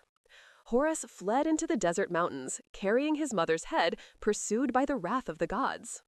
Set found Horus resting under a tree, and in revenge for all their battles, seized Horus and gouged out both his eyes, leaving him blind and helpless. Set buried the eyes in the desert, where they transformed into lotus flowers, or in some versions, they grew into the sun and moon. Meanwhile, the goddess Hathor came upon the blinded Horus. Moved by compassion, Hathor the beautiful, the golden goddess of love and joy, became a healer. She caught a gazelle and milked it, then poured the milk into Horus's empty eye sockets. Miraculously, Horus's eyes were restored, though in some versions it is Thoth who heals the eyes with his magic. Thus, the Eye of Horus, or Wedjat, meaning the whole one or the healed one, became one of the most powerful symbols in Egyptian religion, representing healing, wholeness, and protection. The eye symbol was used extensively in amulets, painted on coffins, and incorporated into royal regalia. As for Isis, the gods took pity on her and Thoth magically replaced her head, but instead of giving her back her original human head, he gave her the head of a cow, topped with horns and the sun disk. Thus, Isis took on one of the forms of Hathor, or became identified with Hathor in this aspect, and this cow-headed Isis became a symbol of motherhood and nourishment. Set's attempted sexual assault. Perhaps the strangest episode in the contendings involves Set's attempt to humiliate Horus sexually. According to the papyrus, Set invited Horus to spend the night at his house, seemingly in a gesture of reconciliation. But during the night, Set attempted to rape Horus, seeking to establish dominance over him in the most humiliating way possible. In Egyptian culture, the passive partner in a sexual act was seen as submissive and inferior. However, Horus was alert and caught Set's semen in his hand. In the morning, Horus showed his mother what had happened. Isis, horrified and furious, cut off Horus's hand to remove the pollution and threw it into the Nile, then magically created a new hand for Horus. But Isis and Horus devised a counterplan. Isis took some of Horus's semen and spread it on lettuces in Set's garden. Lettuce was Set's favorite food and was associated with male sexuality in Egyptian culture because its sap was thought to resemble semen. When Set ate the lettuces, he unknowingly consumed Horus's semen. Later, before the divine tribunal, Set boasted that he had dominated Horus sexually. But Thoth, ever the wise judge, decided to test the truth. He called out to the semen of both gods to reveal where they were. Set's semen answered from the Nile, where Isis had thrown Horus's severed hand, while Horus's semen answered from inside Set's body. The semen of Horus even manifested as a golden sun disk emerging from Set's forehead, causing Set tremendous humiliation. The gods laughed at Set's shame, and this episode demonstrated that Horus had outwitted Set. Isis's clever trick. Throughout these contendings, Isis herself sometimes intervened to tip the balance in favor of her son, using her cleverness and magic. In one famous episode, Isis transformed herself into a beautiful young woman and approached Set when he was away from the court. Feigning innocence and distress, she told Set a made-up story, that she was a widow, her husband, a cattle herder, had died, and an evil stranger had come and stolen her husband's property. Now this stranger was mistreating her son and keeping the inheritance that rightfully belonged to the boy. She beseeched mighty Set, known for his strength and justice, to judge the case. Set, not realizing the parable mirrored his own situation with Horus, indignantly replied that the murderer was clearly in the wrong and that the property should be given to the legitimate son. Should one give the cattle to a stranger while the son of the master is yet alive? He thundered. With that, Isis revealed her true form, resuming her divine appearance in a flash of light, and triumphantly declared that Set had passed judgment against himself. By his own words, he had admitted that the son, Horus, should inherit from his father, Osiris, not an outsider or brother, Set. Enraged at being tricked, Set attempted to attack Isis for her deception, but the other gods restrained him. After 80 years of trials and battles, the great contest finally came to an end. The gods, tired of the strife and the endless arguments, turned for final guidance to one who was ancient and wise, the goddess Neith of Sighs, mother of the gods and one of the primordial creator deities, sometimes said to be even older than Nun. They sent a letter to Neith asking her to decide who should rule Egypt. Neith responded with crystal clarity and authority. She declared unequivocally that Horus must be given the throne of Egypt, for he was the legitimate heir of Osiris. To usurp the rightful heir would be to violate Ma'at, and such a violation could not be tolerated. As for Set, Neith suggested he should be appeased with other boons to compensate him for not receiving the throne. Specifically, Neith proposed that Set be awarded dominion over the desert lands and foreign countries, and that he be given 2 foreign goddesses as brides, Anat and Astarte, Semitic goddesses who had been incorporated into the Egyptian pantheon, who were known for their beauty and fierceness. Furthermore, Neith warned that if the Aeneid did not make Horus king, she herself would unleash her wrath. She threatened that the sky would fall and crash down upon the earth, destroying everything. The gods took Neith's advice very seriously. At last, Horus was formally declared the rightful king of Egypt. The decision was proclaimed before the divine tribunal, and Ra-Horakhti, though he had initially favored Set, ultimately accepted the judgment, convinced by Thoth's reasoning and by Neith's authoritative decree, and perhaps by the threat of cosmic catastrophe if he refused. And so, Horus was crowned with the double crown of Upper and Lower Egypt, receiving the crook and flail of kingship. All the gods rejoiced that Ma had prevailed. The long injustice done to Osiris was corrected. His son ruled in his place. Order was restored to the 2 lands. Set's fate and continued role. In the wake of Horus's victory, Set's fate varied in different tellings and different periods. In many accounts, Horus wished to execute Set to fully avenge all the evil he had done, the murder of Osiris, the usurpation of the throne, the many attacks on Horus himself. Indeed, Horus might have slain Set then and there, but the god Thoth and others intervened, counseling that Set still had a cosmic role to play. The gods did punish Set by exiling him from the fertile Nile Valley, condemning him to live as lord of the deserts and foreign lands forever, away from the ordered world of Egypt proper. Yet they did not destroy him, for complete destruction of such a powerful force might have consequences. Set's power over storms and chaos would be turned to useful purposes. In a later religious interpretation, especially prominent during the New Kingdom, Set is rehabilitated somewhat. Every night, as the sun god Ra travels through the underworld in his bark, it is Set who stands at the prow with spear in hand, defending Ra by attacking the serpent Apophis, Apep, the great enemy of the sun. Set's fierce, violent nature, his love of combat, and his tremendous strength made him the perfect defender against the forces of absolute chaos represented by Apophis. Thus, even the force of disorder is made to serve the maintenance of cosmic order. In this way, the Egyptians acknowledged that chaos, though subdued, could never wholly eliminated. It was a permanent part of the universe, but it could be harnessed and directed to uphold Ma'at. Interestingly, Set was still honored and worshipped in certain regions and periods.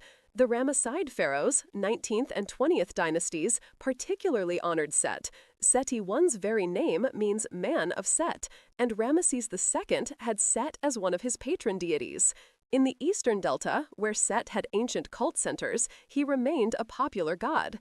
It was only in the later periods, especially after Egypt was conquered by foreigners like the Persians and Greeks, that Set became increasingly demonized, identified with foreign enemies, and eventually with the principle of evil itself. By the post-Ptolemaic and Roman periods, Set was seen almost purely as a villain, and his name and image were sometimes destroyed in inscriptions, just as he had destroyed Osiris. But in earlier times, Set was more ambiguous, a necessary part of the cosmos, representing the wild, untamed, dangerous forces of nature that must be acknowledged and, if possible, directed toward protective ends. The establishment of divine kingship. With Horus's ascension, the divine drama reached a resolution. Osiris, now permanently enthroned in the Duat as king and judge of the dead, was avenged and could rest peacefully. Horus, son of Isis and Osiris, ruled the living world as Egypt's divine pharaoh, bringing Ma'at back to the two lands. Isis, joyful at her son's success, now took her place as the queen mother and advisor to King Horus, her perseverance and magical skill finally rewarded. The universe, which had been threatened by division and strife, was unified again under the rightful rule. The balance was restored. This resolution established the sacred template for all future pharaonic rule in Egypt. The myth provided the ideological foundation for kingship. Just as Horus succeeded Osiris, every human pharaoh was regarded as a living Horus on the throne, the inheritor of divine kingship. When a pharaoh died, he went to his Ka and became one with Osiris, the lord of the dead, while his successor took on the role of Horus. Thus, there was an eternal cycle. Every king was Horus during his reign and Osiris after death. In myth, Isis's role as protector of Horus was mirrored by each reigning king's mother, who often wielded great influence as queen mother. The struggle of Horus and Set, with its final victory of right over might, set the standard that legitimized the pharaohs. The throne belongs to the rightful heir, the son of Osiris, not to the usurper or outsider. This principle of orderly succession and legitimacy was a cornerstone of Ma'at in Egyptian political thought, though in practice, succession could be contested and irregular, as various periods of civil war and dynastic change attest. The pharaoh's official titulary reinforced these mythic connections. From the Old Kingdom onward, every pharaoh had 5 royal names, including the Horus name, identifying him as Horus incarnate, and the son of Ra name, his birth name, linking him to the sun god. Official art showed the pharaoh in intimate contact with the gods, being nursed by Hathor or Isis as an infant, being crowned by Horus and Set, representing the unification of Upper and Lower Egypt, shaking hands with or being embraced by Ra Horakti, standing before Osiris's throne. These images weren't metaphorical, but expressed a real belief that the king was semi-divine, a mediator between gods and humans. The well-being of Egypt was directly tied to the king's proper fulfillment of his mythic role. If the king upheld Ma'at, ruling justly, performing the proper rituals, maintaining the temples, then the gods would be pleased, the Nile would flood at the right time and the right amount, the crops would grow, foreigners would be kept at bay, and cosmic order would hold. If the king failed in his duties, or if there was no king during the intermediate periods of Egyptian history when central authority collapsed, then chaos threatened: drought, famine, invasion, civil strife. The myth of Horus and Set thus wasn't just an ancient story, but a living charter that explained how the world should work and what happened when that order broke down. Part 3. The Sun's Journey and the Geography of the Duat. With the royal triumph secured on Earth, the cosmic order that began at creation was reaffirmed. But even as Horus ruled the land of the living, another cycle was ongoing, a cycle that touched every being, mortal and divine, the daily journey of the sun through the sky and the underworld, and the parallel journey of human souls into the afterlife. The sun's daily cycle and nightly journey. Every evening, as the red sun descended in the west, the ancient Egyptians believed that the sun god, now in his aged form as Atum Ra, boarded his golden bark, called the Bark of Millions or the Bark of Ra, and began a voyage through the realm of darkness. This vast underworld, called the Duat, also spelled Duat or Tuat, was a mysterious landscape beneath the horizon, existing in a liminal space between the earthly world and the purely spiritual realm. It was neither wholly underground nor wholly otherworldly, but a complex geography with rivers, lakes, caverns, deserts, and gates. The Duat was described in various funerary texts, most famously in the Books of the Underworld, the Omduat, that which is in the underworld, the Book of Gates, the Book of Caverns, and the Book of the Earth. These texts, painted on the walls of royal tombs, particularly in the Valley of the Kings, provided detailed maps and descriptions of the Duat, showing what the sun god encountered each hour of the night and what the deceased soul would experience on its own journey. The sun's bark was crewed by various deities who assisted Ra in his nightly voyage. These included Sia, divine perception or knowledge, Hu, divine utterance or command, Heka, magic, Mehen, the coiled one, a serpent god who wrapped himself protectively around Ra's cabin, Apuat, the opener of the ways, a wolf or jackal god who scouted ahead, and various other gods and goddesses who served as rowers, navigators, or defenders. For the 12 hours of night, the sun god traveled through these regions, bringing light to the shadowed souls who dwelt there and battling the forces of chaos that lurked in the darkness. The journey was arduous and filled with perils. At every hour, new obstacles arose: monstrous serpents with knives for teeth, lakes of fire that could incinerate the unwary, demons who sought to prevent the sun's passage, and vast deserts of absolute darkness where even the gods could lose their way. The threat of Apophis. The greatest enemy was the arch-serpent Apophis, Apep in Egyptian, a colossal snake, sometimes described as being many miles long, who each night attempted to ambush Ra's boat and devour the sun, threatening to halt the sunrise forever and plunge the world into eternal darkness. Apophis was the embodiment of chaos, disorder, and non-existence, Isfit. Unlike Set, who was a god with a defined role in the cosmos, Apophis was purely evil, purely destructive. He was not truly a god, but rather an anti-creation force, seeking to drag the universe back into the chaos of none. Each night, at a particular point in the journey, often the 7th hour, in the middle of the night, when darkness was deepest, Apophis would attack. Various texts describe the battle in dramatic terms.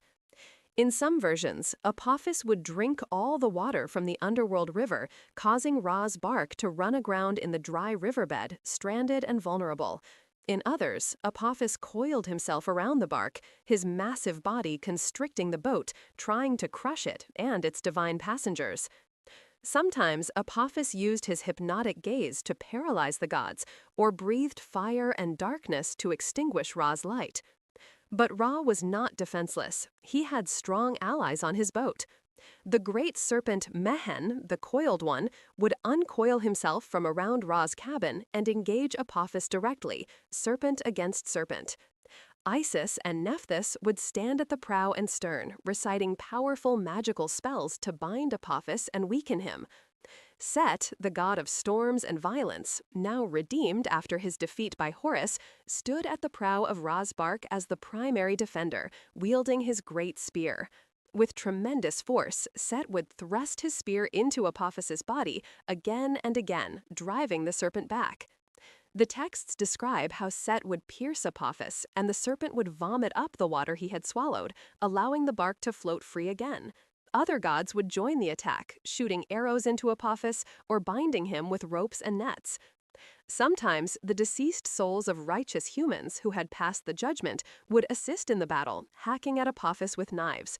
The serpent would be chopped into pieces, burned with fire, or bound with chains, but he could never be permanently killed. As an embodiment of chaos, Apophis was eternal. Each defeat only forced him to retreat into the depths until the next night, when he would reform and attack again. The struggle was perpetual, reflecting the Egyptian belief that chaos could be contained and defeated repeatedly, but never finally eliminated. Maintaining Ma'at was an endless task, requiring constant vigilance. In temples across Egypt, priests performed rituals to assist Ra in defeating Apophis.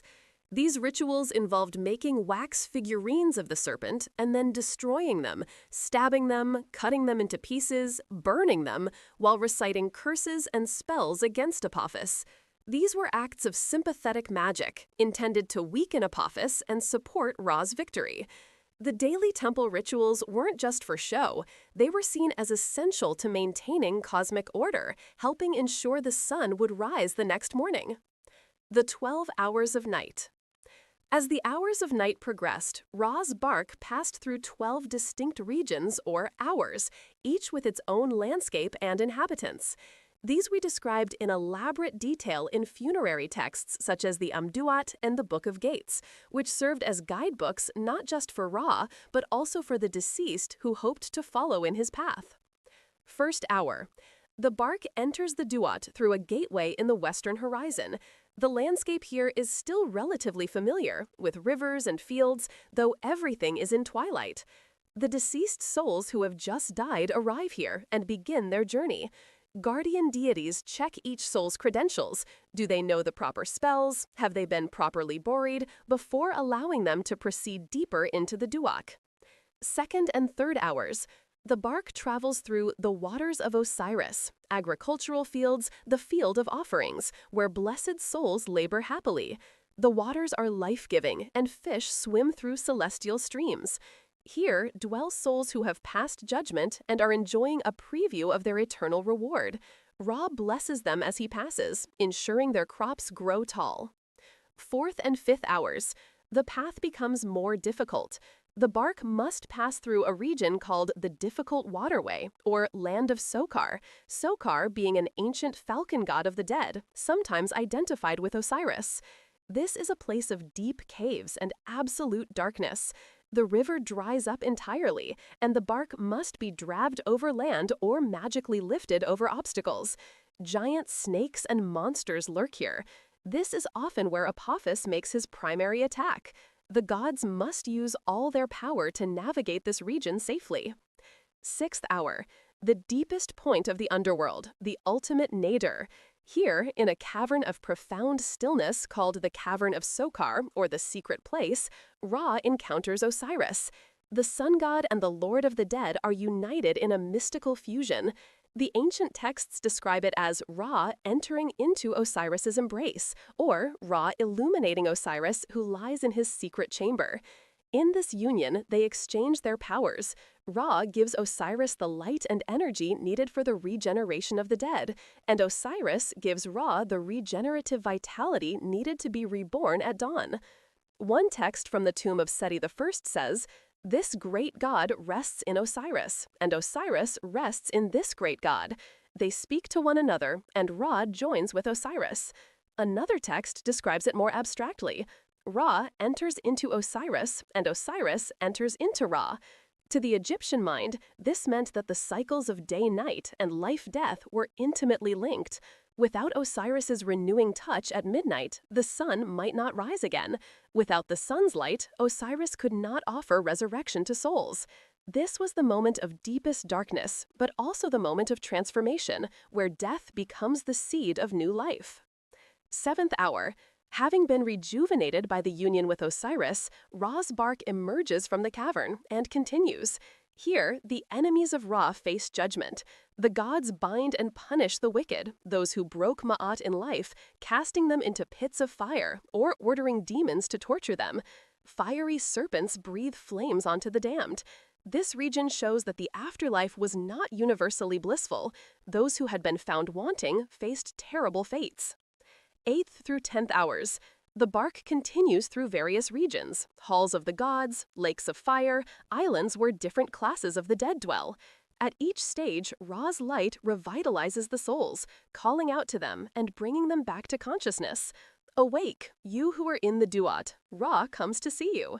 The blessed dead respond to his call, praising him and joining in his journey. 11th hour. The bark approaches the eastern horizon. Here, preparations are made for Ra's rebirth. The gods take up their stations. The serpent that will help birth the sun prepares itself. In some texts, a great snake named Life of the Gods, or sometimes Isis in serpent form, helps to tow the sunboat upward toward the eastern sky. Or, alternatively, the scarab beetle god, Khepri, he who comes into being, takes shape, ready to push the solar disk up above the horizon, just as scarab beetles push balls of dung across the ground, which the Egyptians saw as a symbol of the sun's movement. 12th hour, the moment of rebirth. The sunboat enters the body of a great serpent in the east, in some texts, and emerges from its mouth as the newborn sun. Or, in other versions, the goddess Nut, whose body forms the sky, swallows the sun in the west and gives birth to it in the east, making the sun literally her child, born anew each dawn. At last, with the break of dawn, Ra emerges from the Duat transformed. He is reborn as a glowing child, or as Khepri, the radiant scarab beetle pushing the solar disk. The disk rises above the horizon, and immediately Ra transforms into a mighty falcon again, Ra Horakti, Ra, Horus of the horizon, soaring into the sky, bringing daylight to the world. The new day begins, and all living things rejoice. By midday, the sun god is once more in the fullness of his strength as Ra, symbolized by the blazing sun disk at its zenith.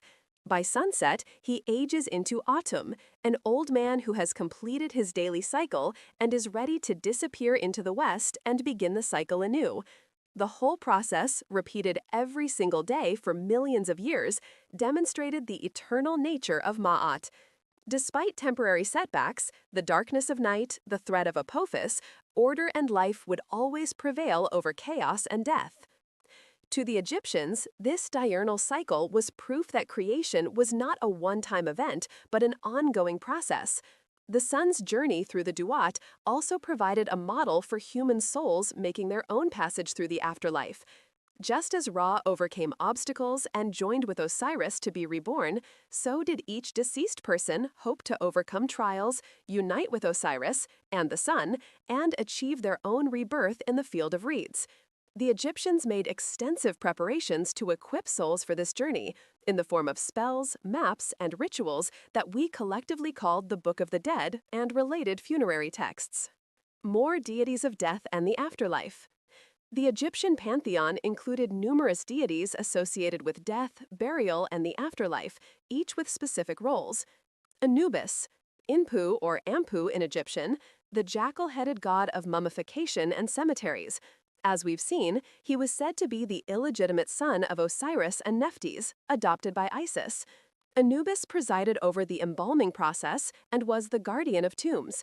His black color represented both the black soil of Egypt, fertile and life-giving, and the discoloration of mummified flesh. In the judgment scene, Anubis weighs the heart and ensures the scales are balanced.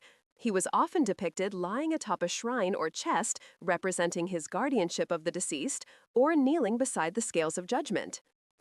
Thoth, Jehuti in Egyptian, the ibis-headed god of wisdom, writing, magic, and the moon. Thoth was said to have invented writing and therefore all knowledge. He was the scribe of the gods, recording everything that happened. In the Hall of Ma'at, Thoth records the verdict of the weighing of the heart, inscribing the result on his scroll. He was also a mediator and judge, using his wisdom to resolve disputes among gods and to help the deceased navigate the afterlife. His major cult center was at Hermopolis, Khumunu, where he was sometimes identified as the creator god who hatched from the cosmic egg. Nephthys, Nebet-Het, lady of the house or temple, sister of Isis, Osiris, and Set, wife of Set but ally of Isis. Nephthys was associated with mourning and funeral rites. Together with Isis, she was often depicted as a protector of the dead, with the two goddesses standing at the head and foot of coffins or the bier of Osiris. Nephthys represented the night or the hidden aspects of death, complementing Isis, who represented light and life. Both goddesses were sometimes shown as kites, small hawks, hovering over the deceased, using their wings to fan life into the dead. Ma'at, both a goddess and a concept. Ma'at, depicted as a woman with an ostrich feather on her head, or simply as the feather itself, personified truth, justice, cosmic order, and balance. She was said to be the daughter of Ra and came into being at the moment of creation. The pharaoh's primary duty was to uphold Ma'at on earth. Judges and viziers wore symbols of Ma'at when performing their duties. In the afterlife, Ma'at's feather was the standard against which all hearts were measured. Amit, also called Amat, devourer or eater of hearts, the fearsome composite creature who lurked near the scales of judgment. She had the head of a crocodile, the forequarters of a lion, and the hindquarters of a hippopotamus, three of the most dangerous animals in Egypt combined into one terrifying being. She was not worshipped as a goddess, but rather feared as an enforcer of cosmic justice. To the Egyptians, this diurnal cycle was proof that creation was not a one-time event, but an ongoing process. The sun's journey through the Duat also provided a model for human souls making their own passage through the afterlife.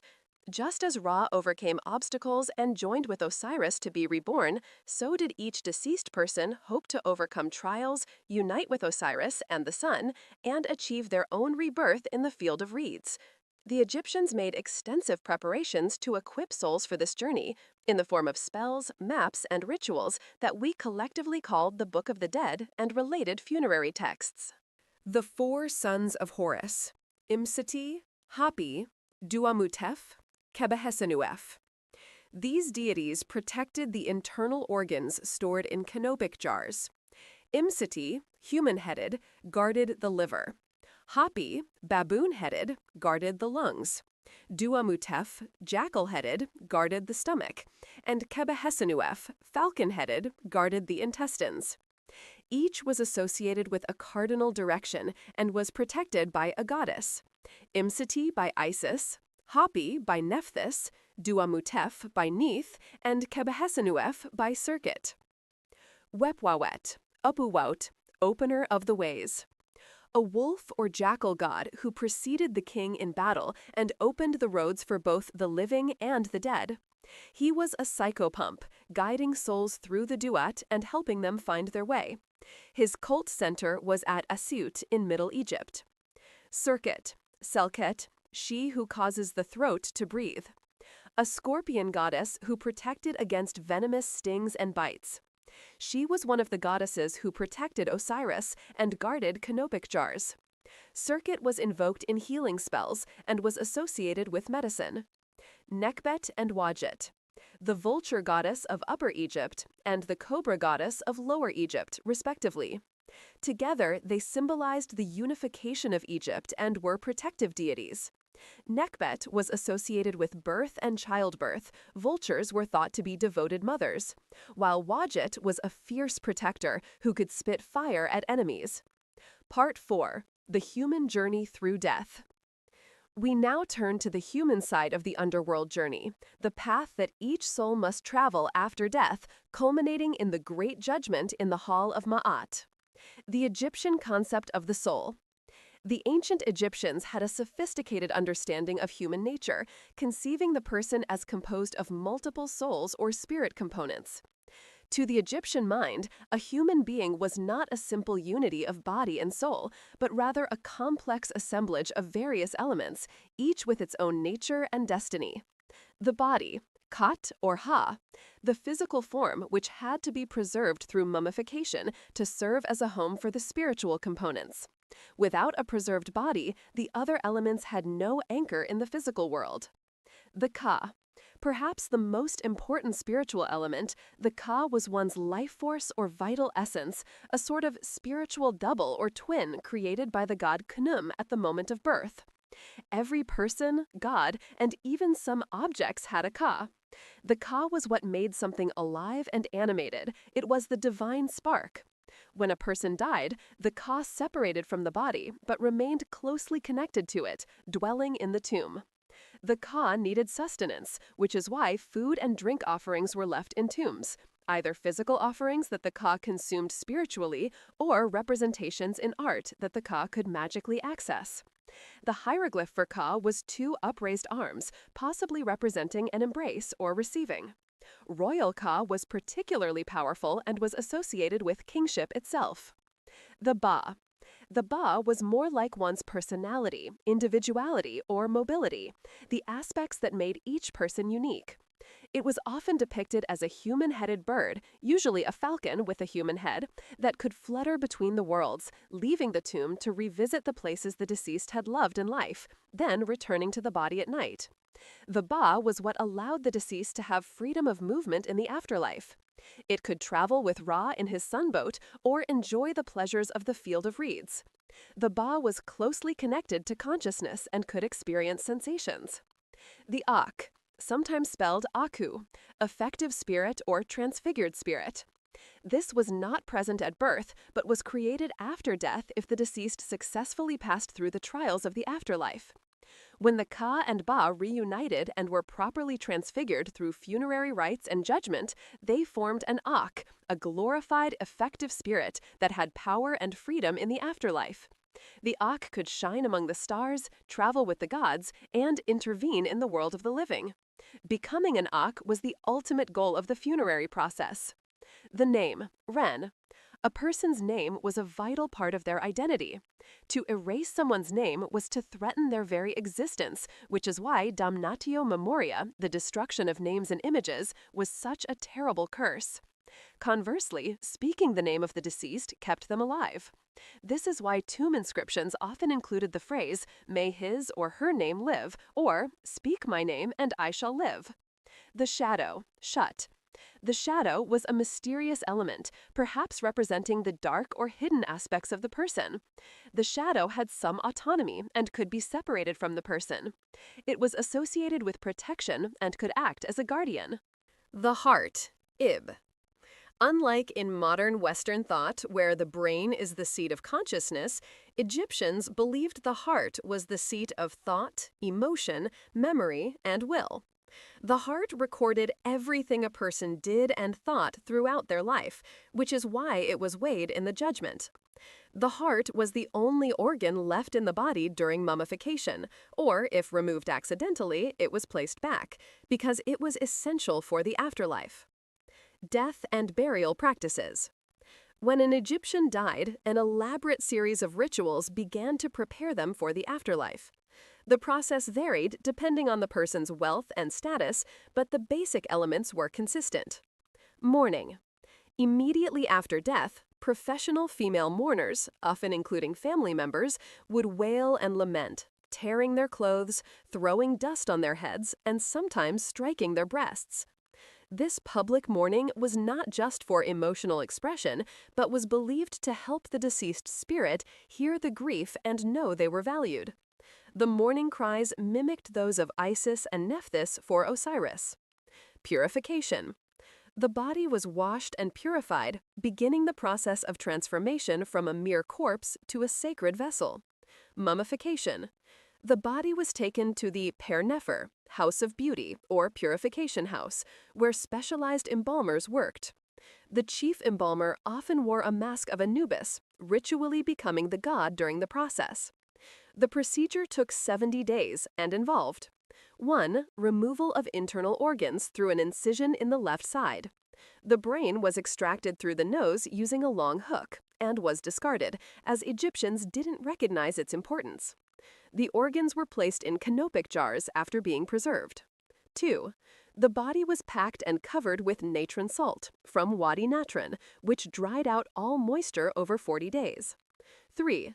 After drying, the body was washed again, anointed with oils and unguents, myrrh, frankincense, juniper oil, cassia, cinnamon, and sometimes the body cavities were packed with linen, sawdust, or sand to restore the natural shape.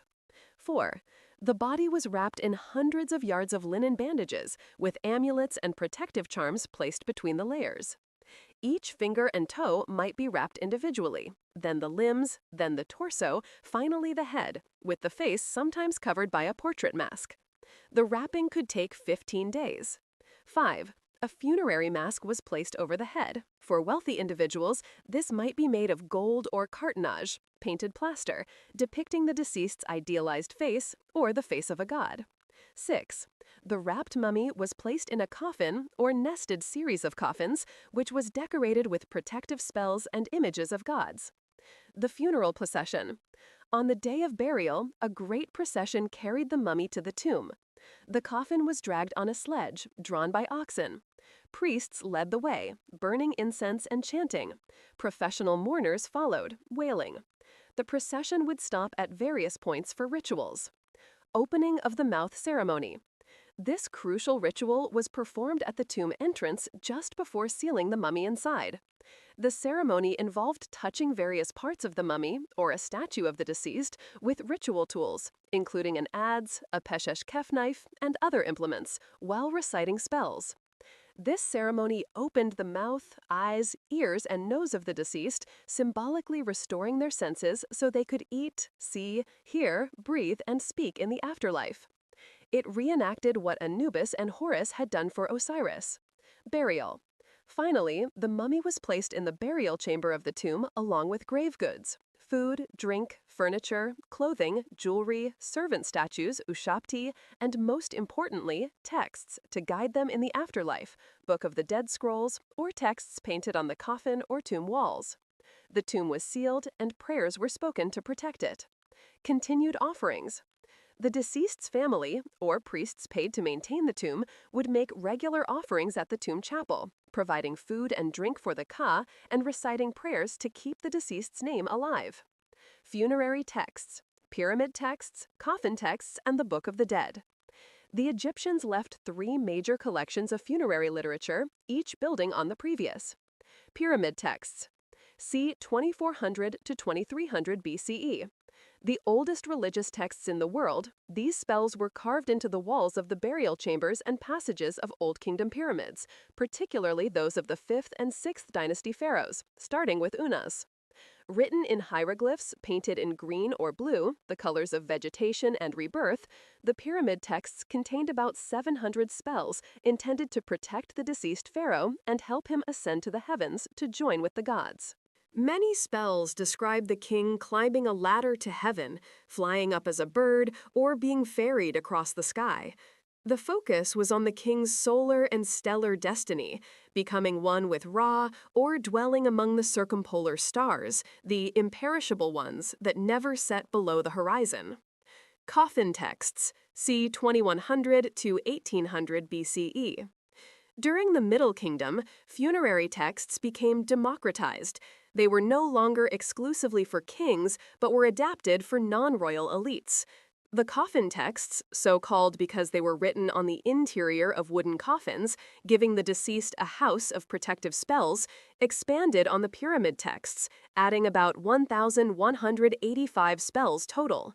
The coffin texts emphasized the Osiris afterlife more than the solar afterlife, showing a shift in beliefs.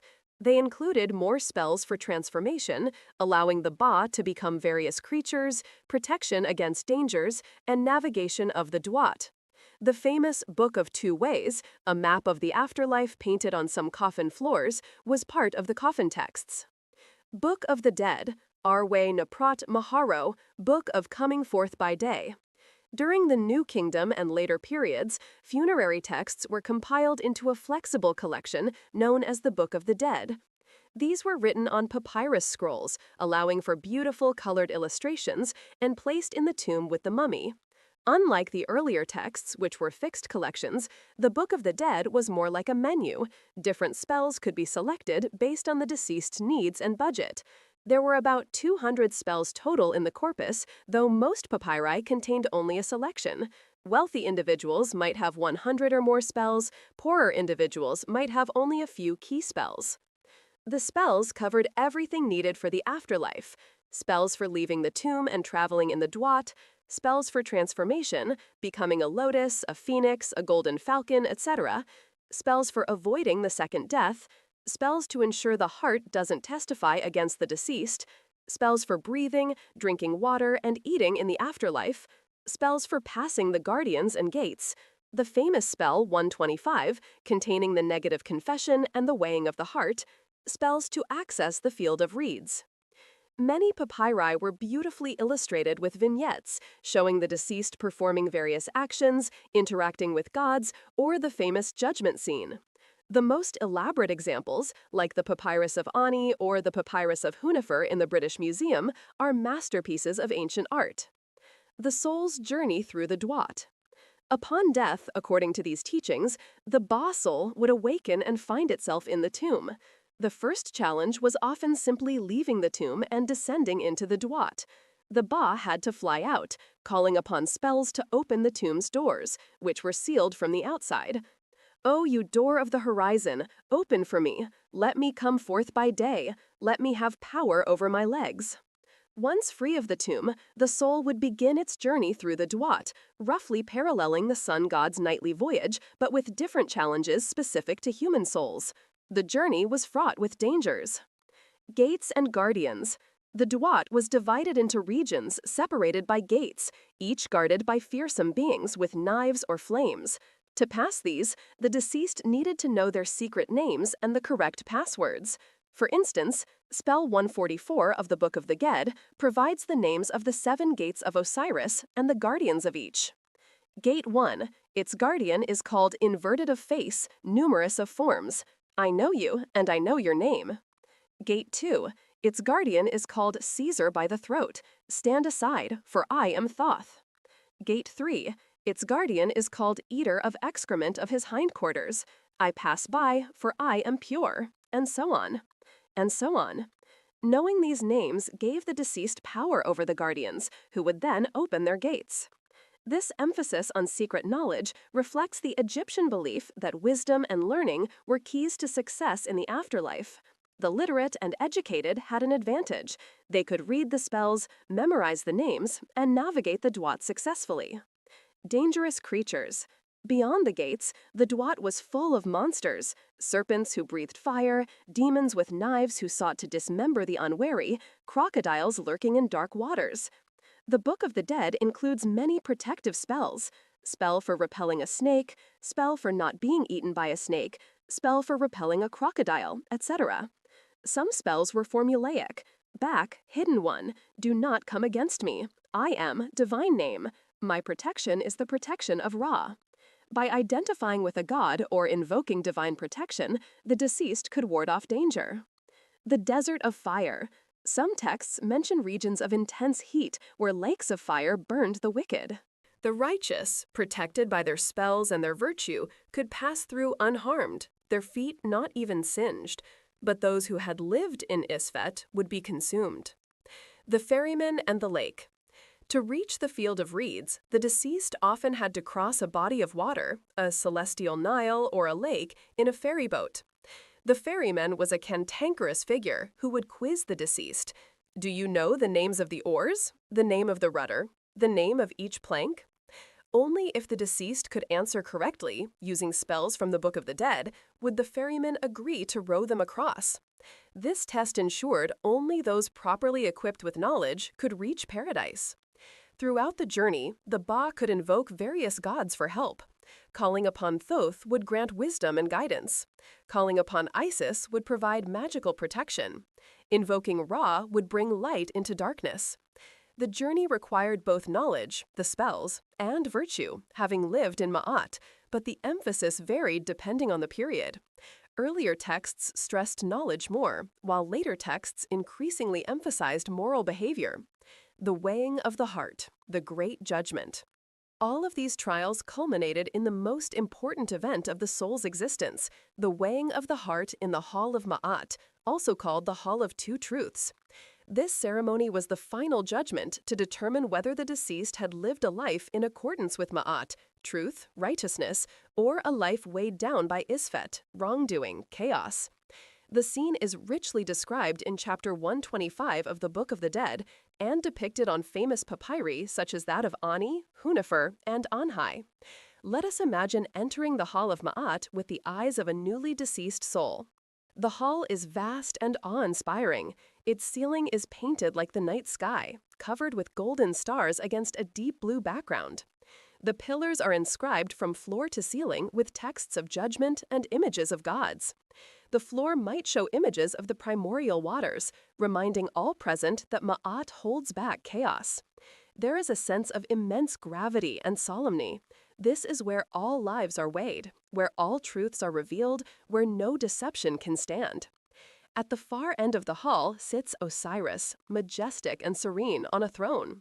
He is depicted as a mummified king with green or black skin, the colors symbolizing fertility, resurrection, and the fertile Nile soil. Wearing the tall white Atef crown, a version of the white crown of Upper Egypt flanked by two ostrich feathers, and holding the crook and flail across his chest, the symbols of kingship and the shepherd of his people. His face is usually painted green or black, and his expression is calm, neither angry nor smiling, perfectly balanced. Osiris sits in judgment, but he does not actively participate. He receives the verdict from his fellow gods and welcomes or rejects based on what the scales reveal. Behind and around Osiris stand other deities. Isis and Nephthys, the devoted sisters, flank his throne as protectors and supporters. They wear their characteristic headdresses, Isis with the throne hieroglyph, Nephthys with the house hieroglyph. At Osiris's feet, atop a lotus flower, symbol of rebirth, stand the four sons of Horus, Imseti, Hapi, Duamutef, and Kebesenuef. These gods protected the deceased's organs during mummification and now stand witness to the judgment. Their presence reminds the deceased that they have been properly prepared and cared for. In the center of the hall stands the Great Balance Scale, the focal point of the